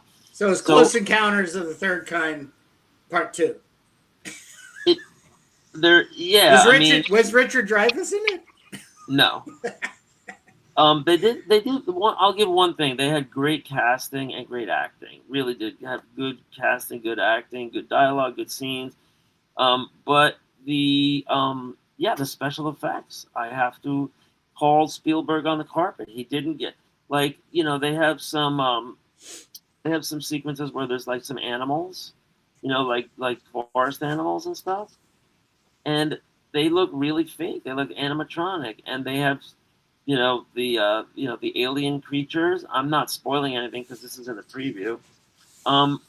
You could see the alien creatures, and it didn't look believable, fluid. It's. I don't know who they used for their special effects, but I wasn't digging it, man. And I saw it with my wife, and I saw it with her friend, who's just another person our age, a little bit. So nobody was impressed by the end, and that you don't really say that for Spielberg. I mean, Spielberg had some great sci-fi movies that are not like his biggest hits. Like you might remember, he did a film called 9mm, I think, or 8mm. Remember that one about these kids that are having these adventures and they're looking at sightings and everything? Nah, I didn't see No, it was okay. It was good, They had a movie. He had a movie called AI a long time ago that was pretty good, right? About it. Well, that was started by Kubrick. Stanley Kubrick had like half the movie done or 3/4 done, and in his will, or it was predestined by having a phone call to Spielberg saying, "I'm going to hand this off to you because I'm not going to make it through the production." So, did Kubrick die while he was making that movie? Yeah, AI is his movie. Oh, wait. Oh, okay, yeah. Stanley Kubrick. Yeah. Right. No, because wasn't he the one that did that Tom Cruise and Nicole Kidman made Eyes Wide Shut? Right. So that was before AI? Yeah. AI was his last movie. Okay. Yeah, so AI was not a bad movie. It had some interesting themes, and it had some good special effects, and it had some, that's futurism. It had a lot of good futurism in there. Yeah, right? But I had two big problems with it. It was garish. I think the coloring of it was garish. And how many times do you need to see the Pinocchio movie? I mean, if there's anything I would give Disney, is they made a goddamn great Pinocchio movie. And there is an awesome, I've probably been taken down by now or something, and it's hard to find, but somebody did a YouTube comparison, kind of like scene to scene, on how Kubrick stole all the working storytelling mechanisms from the Disney movie. Like The he was Disney just aping the Disney Pinocchio movie to make AI. He was just creating all of this, like, for foreshadowing that we are now entering, right? But I couldn't sit through it. I still have yet to sit through it. And that boy character actor who was in I See Dead People. I mean, I could barely get through that movie with him. I just don't. He had no presence. There was just no presence. And then we're supposed to watch this stupid kid wander around for 3.5 hours in this garish, noir. It was just, I thought it was horrendous. I thought it was absolutely horrendous. You didn't like AI? Well, no. I didn't. I don't remember like the story per se. I just remember there being Pinocchio. Yeah, but it's just remember Pinocchio, and then you'll start seeing all the stupid scenes reimagined from the Disney movie. Yeah, well, it's been so long since I saw it. Pinocchio? Both. That I wasn't even commenting on the story at all. I was just commenting on the special effects and the futurism, the cars. Really? What was memorable about it? What was memorable about it? Do you remember that scene where they go into the kiosk and Robin Williams is the voice of of AI, right? Yeah. So that's what AI is now. Yeah. That movie gave you a glimpse. I mean, everybody knew that was coming, right? And now here we are. So, they had the funny voice and everything, but I mean, it's bad. Like real life is bad. It's a bad movie. It's what it's becoming. Yeah, it's like a bad movie. Yep. Really. Yeah, really shitty movie. And predictable. Yeah. Like watching that's like the number one reason a movie sucks is that you're like 5 minutes into it and you're like, okay, this is gonna happen. This character is gonna die here. They're gonna introduce some, blah blah blah character, blah blah blah. Oh, look at this. Right. Well, it's over. It's over. Everybody. Oh, the boy and girl got together. Oh, thank God. So I just want to point out how we've come full circle because, it's not that Kurt is being snobbish right now about movies. He's not because, his favorite kind of movies are like the worst movies ever made, or like, exploitation movies and like low budget and everything. Terrible stuff to watch. An honest low budget movie is a lot more, fun at this point than these, formulaic big budget, trash. Shit. But that's the full circle is like when photography was invented, all the artists had to do different things and be innovative and everything, but some of them went backwards and some of them went like low quality, like just like on the cheap, on the fly, spontaneity.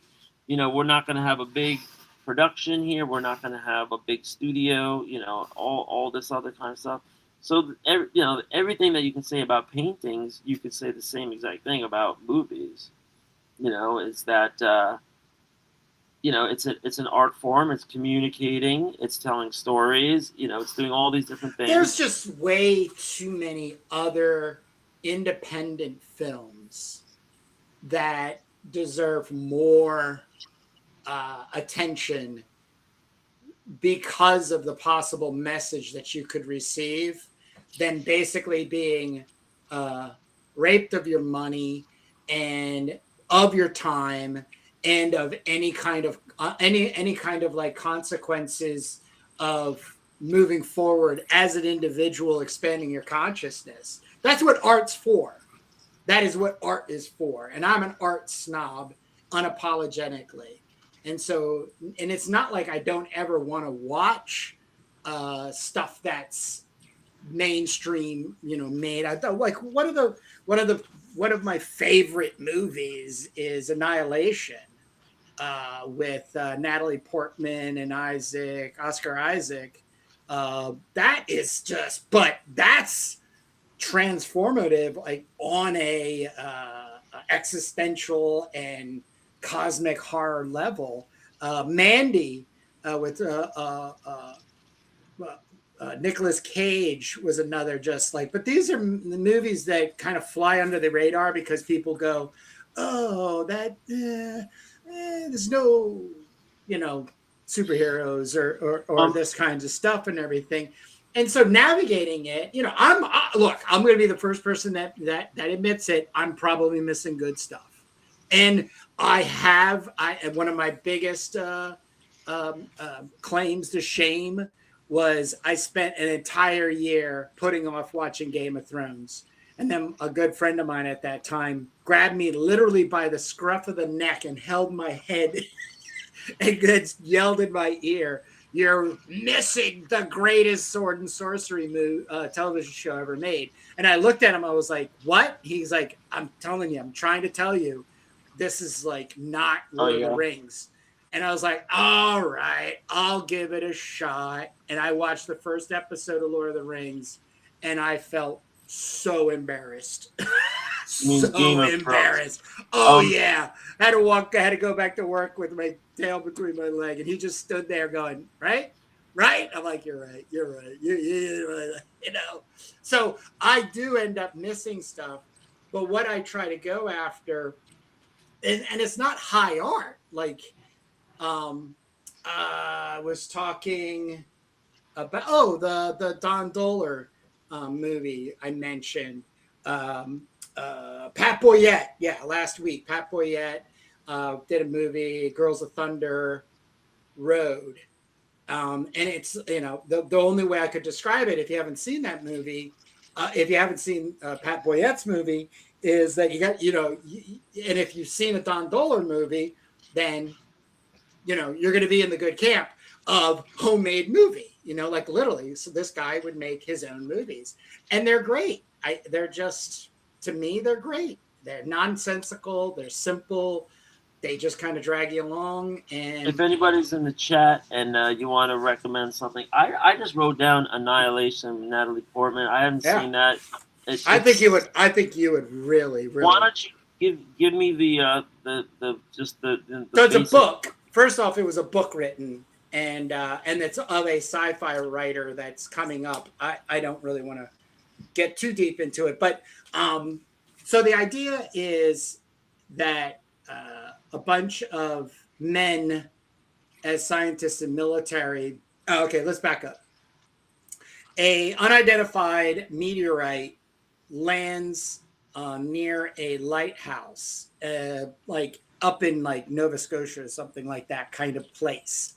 Or no, maybe it wasn't. Maybe it was like the South, because there's alligators in there. So anyhow, probably more in the South.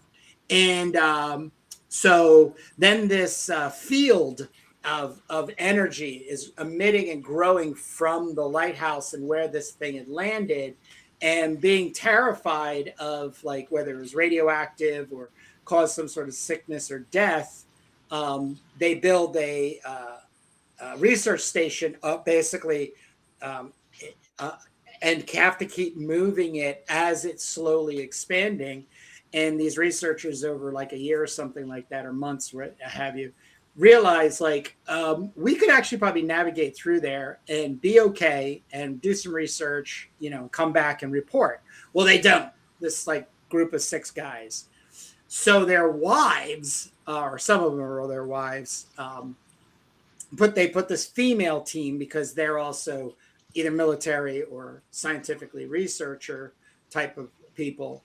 Natalie Portman is the lead character, and was married to Isaac. So is this like an ode to feminism or something? No, not at all. No, not at all. No. And what it is about is the sort of emotional connections that we do have, because each each character, we're following is feminine, but they have these masculine counterparts that are, partners, husbands, or, what have you. And what happens is that this energy field can shift the molecular constitution of our physical matter. And so then they start running into these like just mutated, like alligator, a bear that cries like people are in pain. So it causes you to go towards it, Yeah. and then the next thing you know, you're being eaten by this deteriorating bear. But anyhow, not this. It's. I'm really not spoiling anything because once again, everything I'm just kind of reimagining from the trailer. But what sold me on it is this Lovecraftian shot where they're in this building, and they identify the man as one of the husbands on the crew, and his body is kind of like as if you had dropped something soft and colorful like paint on a floor, but it's on the wall. And so they don't know if he's dead or not because there's still this live. I mean, it goes cosmic horror, but it just pushes. And the ending, I'm not going to say anything, is magnificent. It is so. Now, this is my wheelhouse. I love existentialism. I love cosmic horror. I'm actually doing my best to learn more and more about what properly constructs it, because I don't feel like it's classic horror, like jump scares or, the fear of being transformed into a vampire or a werewolf, or, the reanimation of the dead, thing. It's this unknown that is so ethereally placed just within our reach, but out of it. And of course, your own like meaningless existence in this grand universe type of thing. But absolutely magnificent. I believe this writer for Annihilation is like on book 3 or something, and the second movie is in the works. But just very well made, very well paced. I think that's another thing. It's not so slow, but it's not so fast. And for me, I like the existential dread. I like kind of being in that fear. If I'm going to choose to go into that kind of entertainment. So it's like that's my review. A little dystopian feeling. Huh? Would you say it's a dystopian movie? No, I would not. I would hard classification is cosmic horror.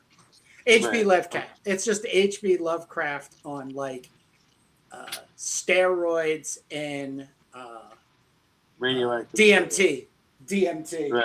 You know what I mean? It's just that. So yeah, I mean, I did a podcast yesterday with Jamie Barrows on the CROM the Barbarian YouTube channel, and we got into this actual similar kind of conversation. Is at the core, I do not want to be entertained for the point of gratification and being like petted, like everything's going to be okay. The boy meets the girl and the boy get to, and everything works out in the end, because in real life it doesn't. It might work out today, but we don't know what's going to happen tomorrow. And the only way you get through tomorrow is how smart you are today and have learned from today. That to me is like the classic good art, like writing or, all this type of stuff, movies, comic books and stuff. And that's what I seek out, is something that has the existential dread, yet is not going to guarantee everything being all right. Right. And I just choose to be that. There's some movies where like I think Alien does this, and yes. A lot of movies where there's like yes. like there's you get down like through you're working through the cast, right? Like everybody's dying one by one, right? I think Chainsaw Massacre was like that, right? It Yeah, was like, Texas Chain. Yeah, yeah, like, until there's only one person left, and then they try to make some meaning or whatever. But well, you yeah, those, kind of have to. You kind of don't you have to kind of judge it for are they the smartest or were they the smartest? Where a lot of times, like let's just go back to the first movie that scared the living hell out of me at like I don't know 10 or 11 when we stayed up, at a buddy's house for an overnight sleepover thing, and it was Friday the 13th, and it was probably severely edited too, but going as many times as I've watched it before, you watch it and you go, okay, we have a campus, a camp full of high school / college kids, right? So they're all dumb, like me, right? They're kids. They just want to screw and drink and have a good time. Then you have this murderous entity that we don't know if is alive or resurrected, or we don't know, right? Jaws kind of thing. But these yeah, people are systematically killed, and every time before they're going to get killed, you're screaming, "Just get up and move! Look behind you!" These types of things, and yeah, then they're dead, right? And then that girl is in the canoe, and she thinks she escaped, and everything like that. And then, spoiler alert: Mike Myers jumps out of the lake, and then she wakes up in bed, and this whole kind of thing. Now, this is the thing I like about movies like that, and I do on my own, is was she the smartest of those stupid ass teenagers or college kids? Like, is that kind of the existential like message, if you will, if you wanted to kind of put that on, you know? the But smartest or the luckiest. yeah. So and that plays into once again my my philosophy in general. You know what I mean? It's Well, not about being the that gets smartest or the luckiest. and that gets a little bit into a really important factor in filmmaking and storytelling is like, who's your protagonist, and why should the audience care about them living or dying, Yes. Yeah. you know Yeah. Yep. and Yep. Yep. And playing, you're playing really with good the at doing emotions of that. the audience. Yep. Yep. Yeah, that's great stuff. Like, are we going to kill them? Are we going to save them? Are they going to are there going to be some lessons learned? They always, in school they always say, all right, how did the character change over time? Like, what was the transformative Yeah. lesson? Yeah. You know. Yep. Yep. So that's all good reading. Yeah, I mean, um, what I came across when I was going through my stuff yesterday? I came across my Denny O'Neil notes when I Oh when I was man. taking the Denny O'Neil class. I took this like notes. I took these notes, but I did it in this like crazy like Jake way where I was like drawing and writing and Wow. combining everything. I just found the notebook that I was using at the time. So maybe one day that would be a great episode to Oh, look in. I think it would be an awesome. Yeah. And yeah, because it's been years since I even like thought about that, and I came across a bunch of different stuff that I kind of put on the side here. But one of the other ones, remember when I told you that I had a little book, a little sketchbook, the short ones, where I was writing, where I was just like doing some. I don't think it was freehand marker, but I was just doing some sequential storytelling. One of my earliest first sequential storytelling things. Well, I found the book and I put it on the side. Now I can't find it, but we should go over that. I mean, that would be a whole episode. That would be a whole flip through. It's a lot of fun just making fun of me because I wasn't that great, but I was picking up a few things, and um the media of choice that I was using of all things was, if you remember the design markers, which are alcohol-based markers. Yeah. I had a design marker, but I had like the thin point one, and they're really weird because the second you touch the paper, it's just blobbing, right? And so you're working in the style where you just like, you got to keep moving, and if you hold still, too long, it'll blob. But you might like that some places, some places not. Depends if you're doing like some pointillism stuff or whatever. But yeah, I found that, and it's around. I put it on the side. It's somewhere, but we can get into that. Maybe if you want to do it next week or something. But as long as you've sent me these pages. As long as you've sent me these pages. Right. So yeah. So you can work on them multiple at a time, right? Well, I want to put my version together and get it out to the. Oh, you mean yeah. Yeah, no, because I as I said, I don't want to. I'm not going to make my copy and then just order 50 copies. I'm going to send it probably to. I actually am. I'm going to send it to Comics Wellspring, Fireball, and mix them. And I just want to see. I just want to see, what I get out of all three of them, and then even have the quotes, and so on and so forth. So I do want to make it a little bit more, but I obviously want to get copies before September 28th. So I'm trying to get copies before 2 weeks. Well, that's on you. That's what you want to do. So yeah, that's what I want to do. For sure. Right. I know. I'm spending a lot of time on this ad. Let me hit save and bring it back into Quark. And let's see if we get a little bit closer. I think I'm there with the Photoshop. I guess I sketched this brick kind of absent-mindedly, but it looks like modern brick. I don't know if I meant to do that. Well, that's what it looked like, so I'm not worried about it. Yeah, it's just an ad. Well, everything's on the bit. I'm gonna just lighten it up a little. Yeah, I'm just wondering where to go on this. But yeah, I wanted to talk about that, and what else? Well, I think one of the other things, just to kind of put the whole movie thing to rest, is going back to my big complaint about watching, 45 minutes of somebody on their show complaining and reviewing, having seen the movie and then giving 15 minutes worth of criticism over 45 minutes.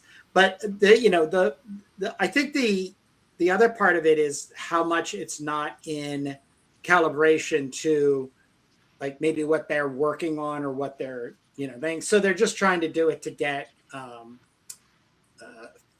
some views, or make themselves more attractive. And I don't want us to do that.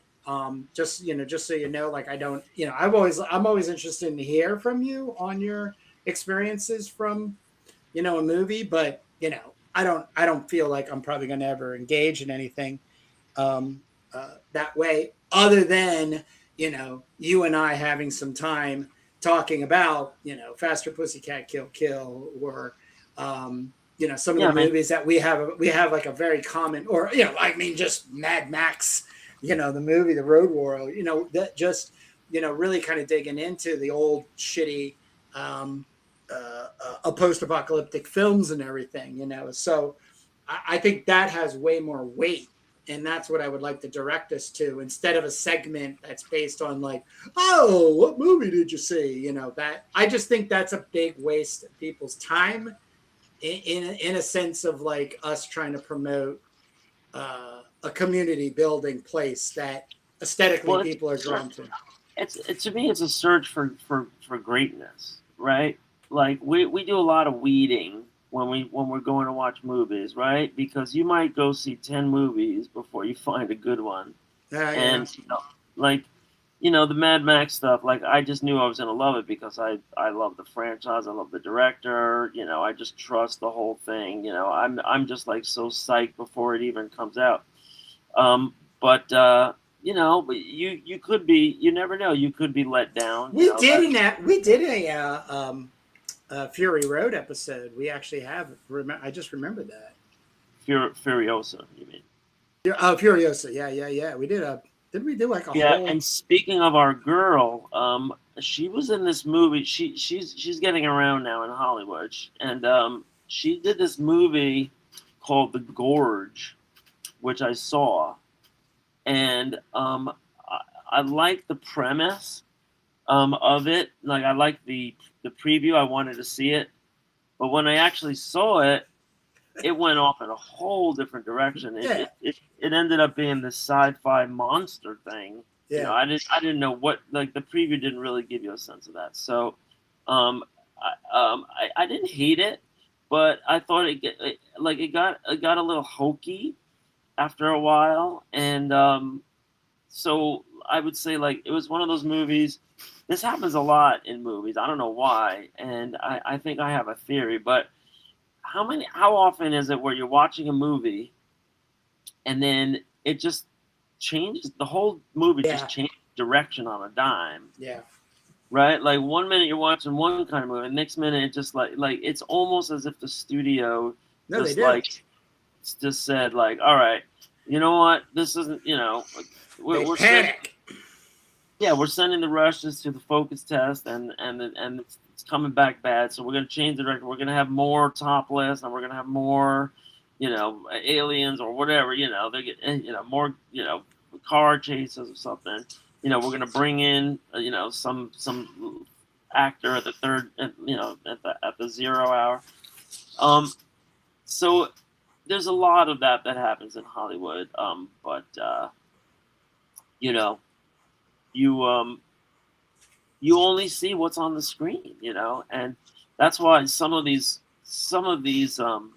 director's cuts things are really interesting, because it might be a movie that nobody really thought much about, but then when you hear like these backstories, like what happened on the set, like if especially with like these like temperamental actors, and you got Marlon Brando, and all these kind of stories. Like there was this movie, the Island of Dr. Moreau, where it had like the most legendary like meltdowns or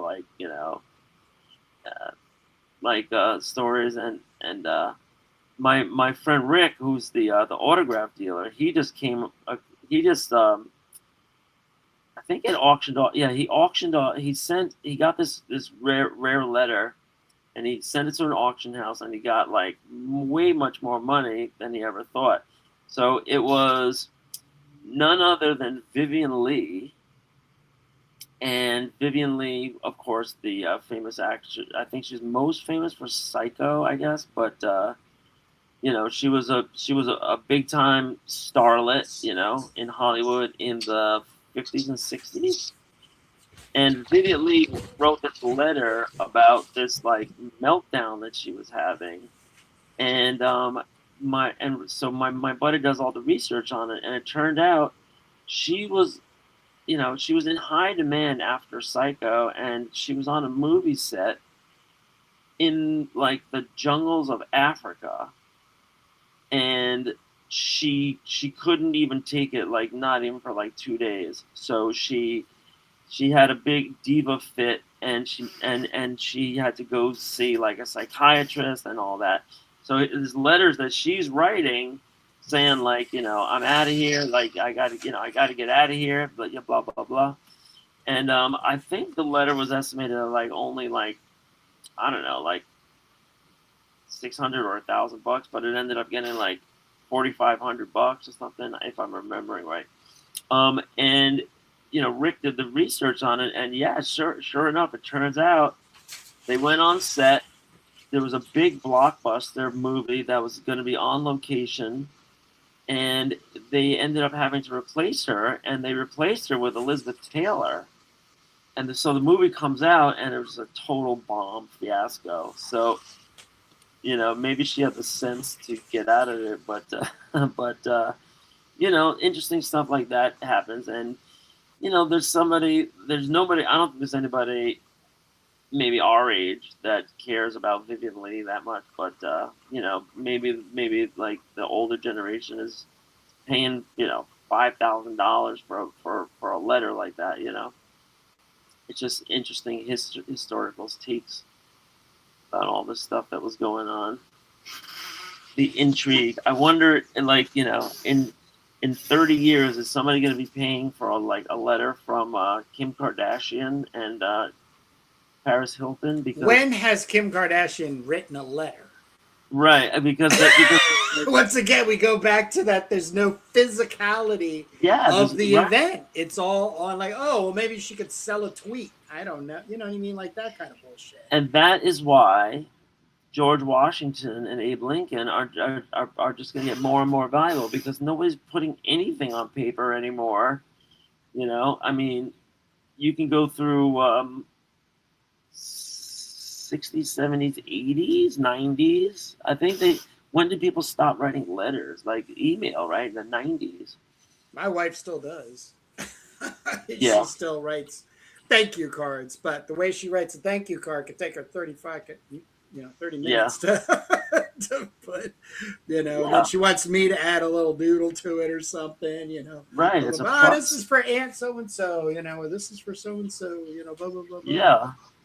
Yeah, definitely. It's a throwback, and it's a process, and it's something. So if you're watching this way after I'm dead and you're collecting me, there are cards, there are birthday and thank you cards out there from, let's see, my wife and I got together in 2000. Well, let's just say 2010 is when it really starts logging. So, just got to track down and see if anybody kept these I did these little cartoons of myself, in a so it's fun, keeps her happy. Highly collectible. Yeah. That's one of the most interesting things about working in the autograph business is it's all on a timeline where no one's going to care at some point. I mean, there'll always be Abe Lincoln and all that, but the Beatles, right? Like I saw this news story, and they were taking 20-year-olds on college campuses and putting a microphone in front of their face, and they were saying, "Who is Paul McCartney?" And they wanted to know how many 20-year-olds. This was like 5-7 years ago, or maybe more. And nobody knows who Paul McCartney is. And and so there's this other singer named McCartney, and so I was like, well, no. So it just goes to show, because before I became a teacher, I was, doing layouts for the autograph business. And, I learned a lot about the business, but, a photo with all 4 Beatles signed, was worth a lot of money. It was worth like $10,000, and it actually went down, not up. And not to nowadays. Unless there's something really, really special about it, because the Beatles sign a lot of stuff, and there's a lot of smart, savvy people that got something signed by all 4 Beatles, like all 4 signed poster or photo. So why is it going down? Well, that's because the people who care are dying, and they're not bidding against anybody anymore. They're that's something that's going to happen with everything. And then the reverse of that might happen too, where you might be discovered by a future generation, for something, that's that all of a sudden you become like a cult phenomenon or something, oh, who are these guys that made Turbo Pit Fighter in the 2020s, or like a great 45. Well, what's like one of the best art, some of the best art to collect is, and it's not to say reasonable, but the value increases every year. I kind of track this as sort of like as part of my art nerdiness. serial killer art. Oh yeah, definitely. Yeah. Yeah. Well, there's a museum, and Yeah. the guy from Corn, the guy from Yeah. Corn, Yeah. is Yeah. like one of the foremost Yeah. collectors. Yeah. And Well, see, he then got, that's also what dynamically generates the pricing, is because if like let's say you're a Corn fan and you like art and you want to try to collect something that's going to increase in value, well, you're going to want to sideline with him, and you're also going to want to hopefully buy from him, because then in the provenance of that piece is that you could say this singer from Corn or whoever it is, yeah, was the who original owner, you know what I mean? Like, and that's the kind of trajectory, that kind of comes along with the value and increasing value that on happens things. all the time in autographs. It's like, Right. who owned it before Right. you? But it goes all the way back to like even items used by murderers or serial killers, all the way back to the Victorian age. I mean, Philadelphia has a whole museum called the Mutter Museum, or the Mutter Museum, which is just completely filled full of oddities. And the Trader Joe's is across the street from it that I worked at. And one time I went over there for lunch. There's a nice park right there. And then I was like, you know what? I'm going to kill another like 15 minutes and just, and I was like, holy crap, this place is, it's amazing, But you also walk away thinking like, how do they keep the funding coming? What crazy people out there with a lot of money want to keep seeing, like, what are those babies in a jar called? Oh yeah, There's like a name for, like, and it was like a side freaking a show. They put like they would sew together two like a second lamb's head on a lamb, and then a baby lamb, and then stick it in the pickle punks. Yeah. But it just goes for like the morbidity of us as humans, and the sort of value we hold in the physical objects that's associated with that morbidity. It's fascinating. It's very fascinating. It is, there's something to do with like the death aspect, but there's also like the kind of like just prurience of it. Like, we used to handle some Manson letters, Oh, and yeah. he was famous for like his jailhouse letters, and like he loved his fan status. He never, he loved his mailbag. He had all these weirdos, writing him. And did you see by any chance the Ed Gein miniseries on whatever, Netflix or whatever?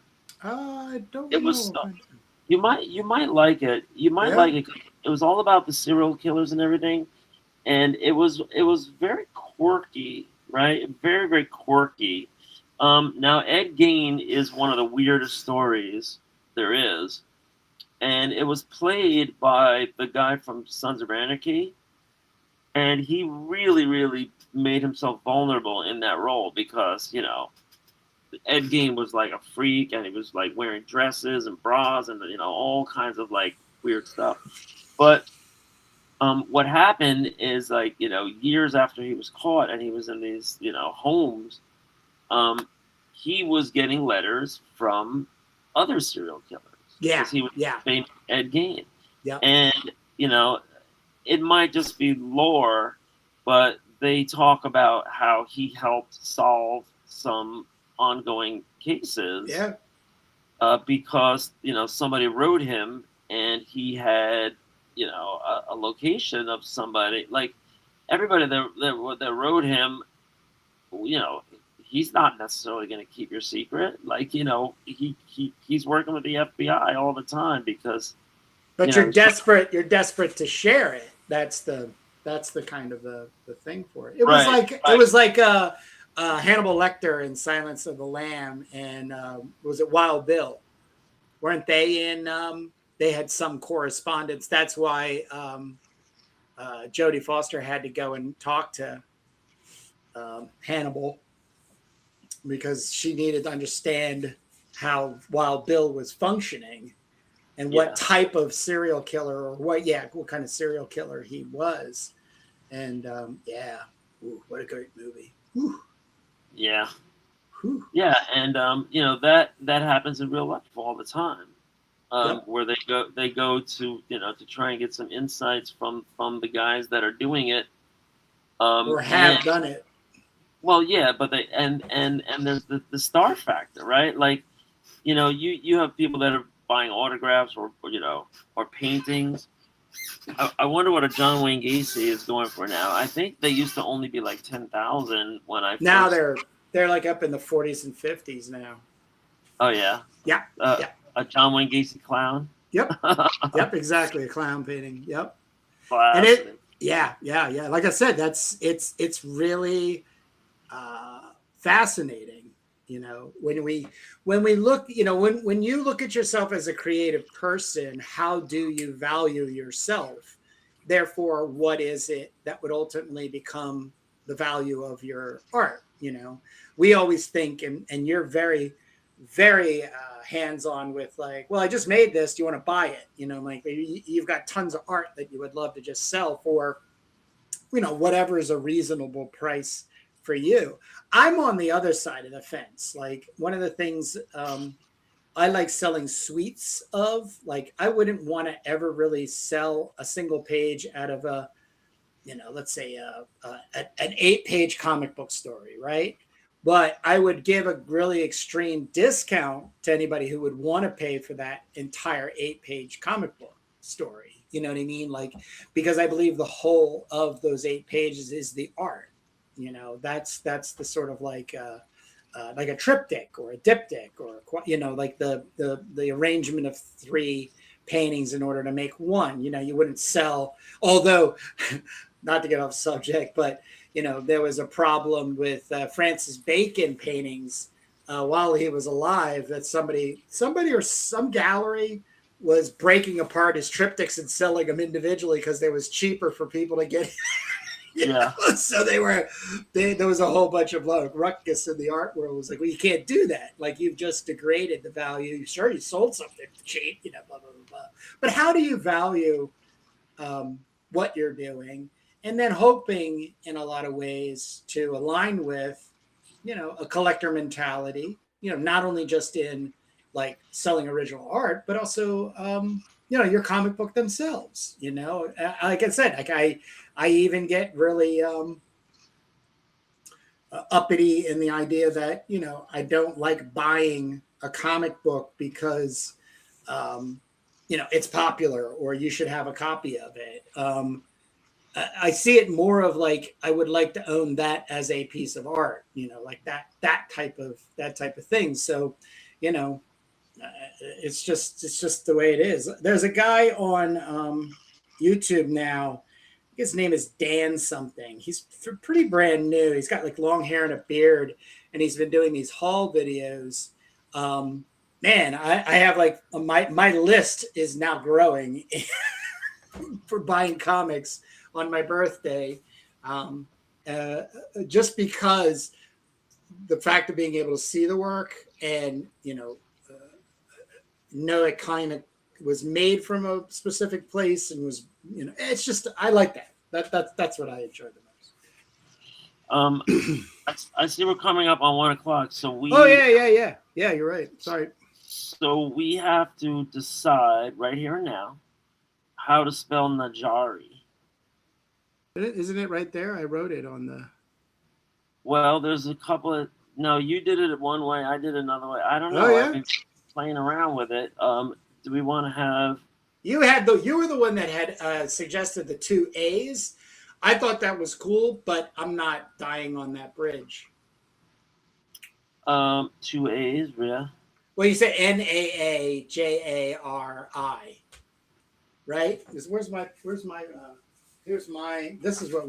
is what I had written last week. Yeah.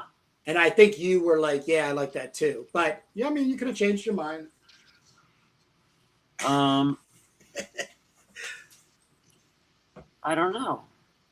What's the trepidation, my friend? It could be like I have it here, Najari. I like that too. Najari. Yee. Oh, Najari.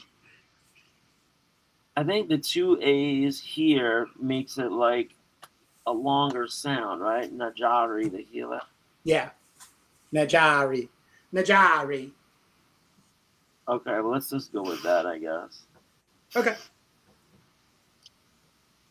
But why wouldn't we just keep it simple, Najari, like that? I'm fine with that. That is my template.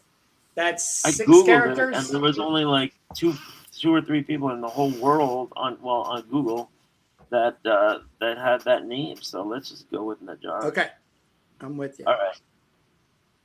Najari. Okay.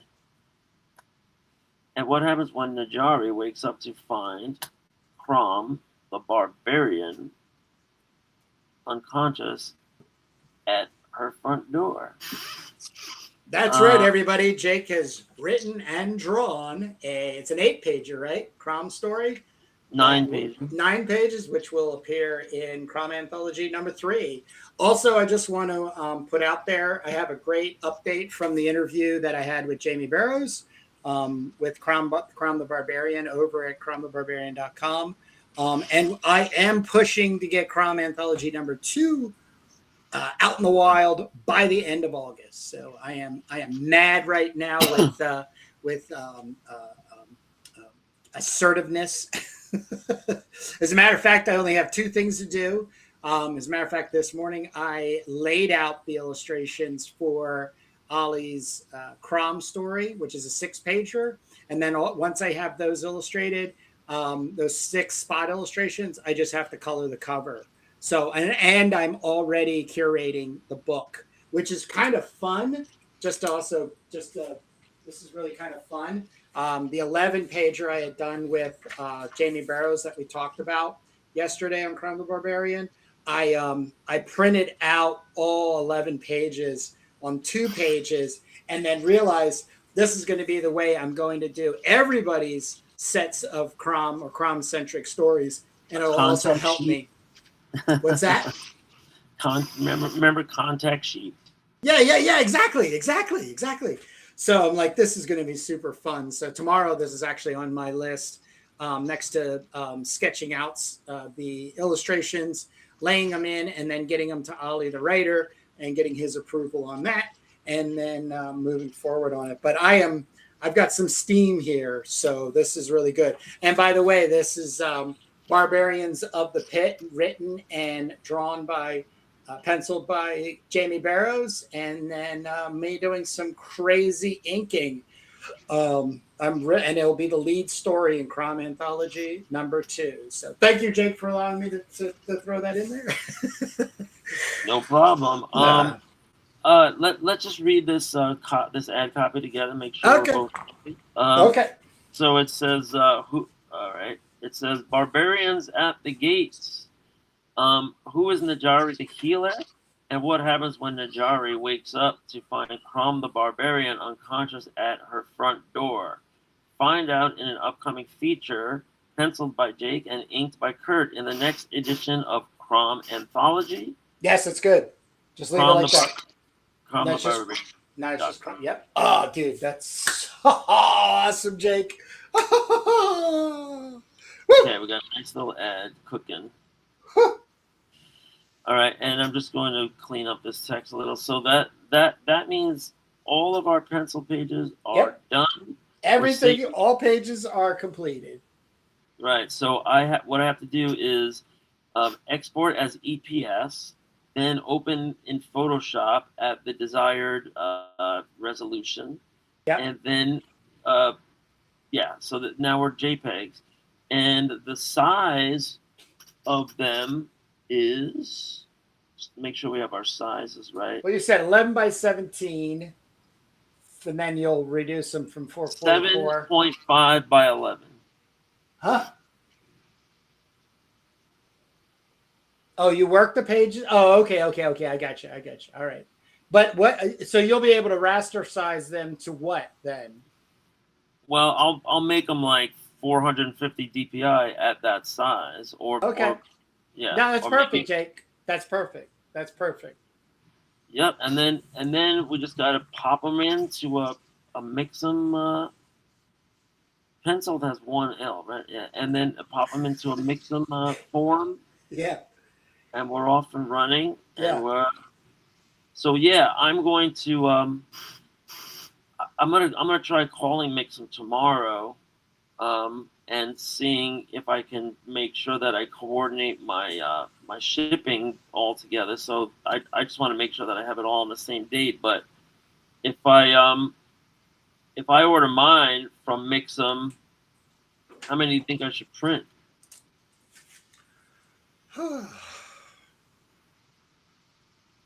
We'll have them for Jacksonville and Yeah. Providence. Yeah. 50. And I'm probably going to do 50. that's it. Okay. What about Power Pulp? We could submit. We could So definitely submit, but we might want to do that sooner than later because I submitted 2 CROM books and I did it right at the end of their last quarter review process. So I believe they're going to be doing their next review process. So yeah, we could definitely submit, and then we'll be waiting 3 months for their process. oh, okay. Yeah, I think I Well, should actually hear from them soon because it would be the end of June, beginning of July, I would assume. I could ask Matt, but we'll see what happens. They're doing their thing. I would love to be a part of it, and Matt in going to either Jacksonville? capacity. In either capacity, huh? Is Matt going to Jacksonville? I don't know. I don't believe so. I don't believe so. He was just going. And by the way, the show he's going to, he's just visiting. He's not tabling at. Which show? The one in Connecticut, that big show that you had mentioned. Oh, the Terrificon. Yeah. Terrificon, yeah. Yeah, when I was at the store, they were really talking up Terrificon. When I was in Connecticut, they were saying like, that's it. That's like the Connecticut con. That's the best Connecticut con. Cool. But really expensive for a ticket just to get in. Well, the ticket to get in is one thing, but the table, that's really where the rubber meets the road. Yeah, but yeah, you gotta get in. But you got to get in. That is the truth. All right, Jake. Let's let these good people get back to reading comics, making them if they choose. What another wonderful Sunday. So much done. What a great accomplishment. I look forward to. You're going to put these up on the FTP once they're done. Yeah. Cool. Very cool. Yep, that's what I gotta do. I'm actually going out tonight, so I'm gonna try to get to this tomorrow as much as I can. Okay. But yeah, look, the ad's done, so that means everything's done. Yep. We are done here. I wonder if I want to make a little background. Yeah, I think I want to make a little background. I'm just gonna like dirty it up a little bit. All right.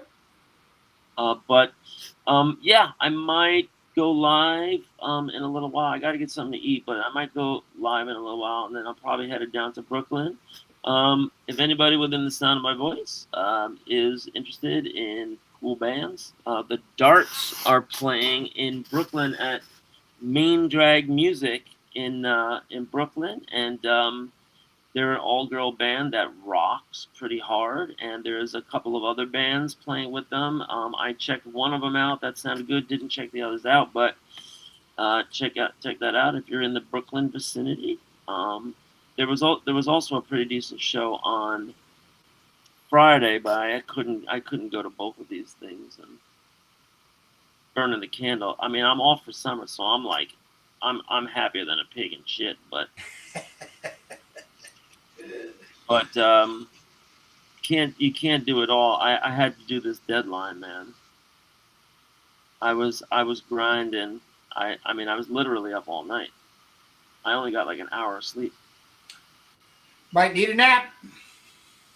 Yeah, I might. I probably should if I'm going out like rocking tonight. So, but first things first. Let's get some food. Anyway, folks, thank you for tuning in. Thanks to all the guys in the chat. Saboteur, Devil Grant. Saboteur agrees. No gloss. You know, I don't know if it's an indie thing, but no gloss. I'm with you on that, Saboteur. I'm not interested, but I would like to get some of those samples in my hand of everything just to see what we're talking about. Check out our other channels, folks. We have our indie creator interviews, and you can see them on our YouTube landing page. We got the Indie Creator Exchange, and we got the flip throughs with the comics that influence. And I started to do that a little today, but then Kurt said, "Put that shit away, Jake. We got stuff to do." So we'll see you guys next Sunday, 10 a.m. Eastern Time. I'll be there with bells on, and see you in the funny papers. And I'll see you next Sunday, Jake.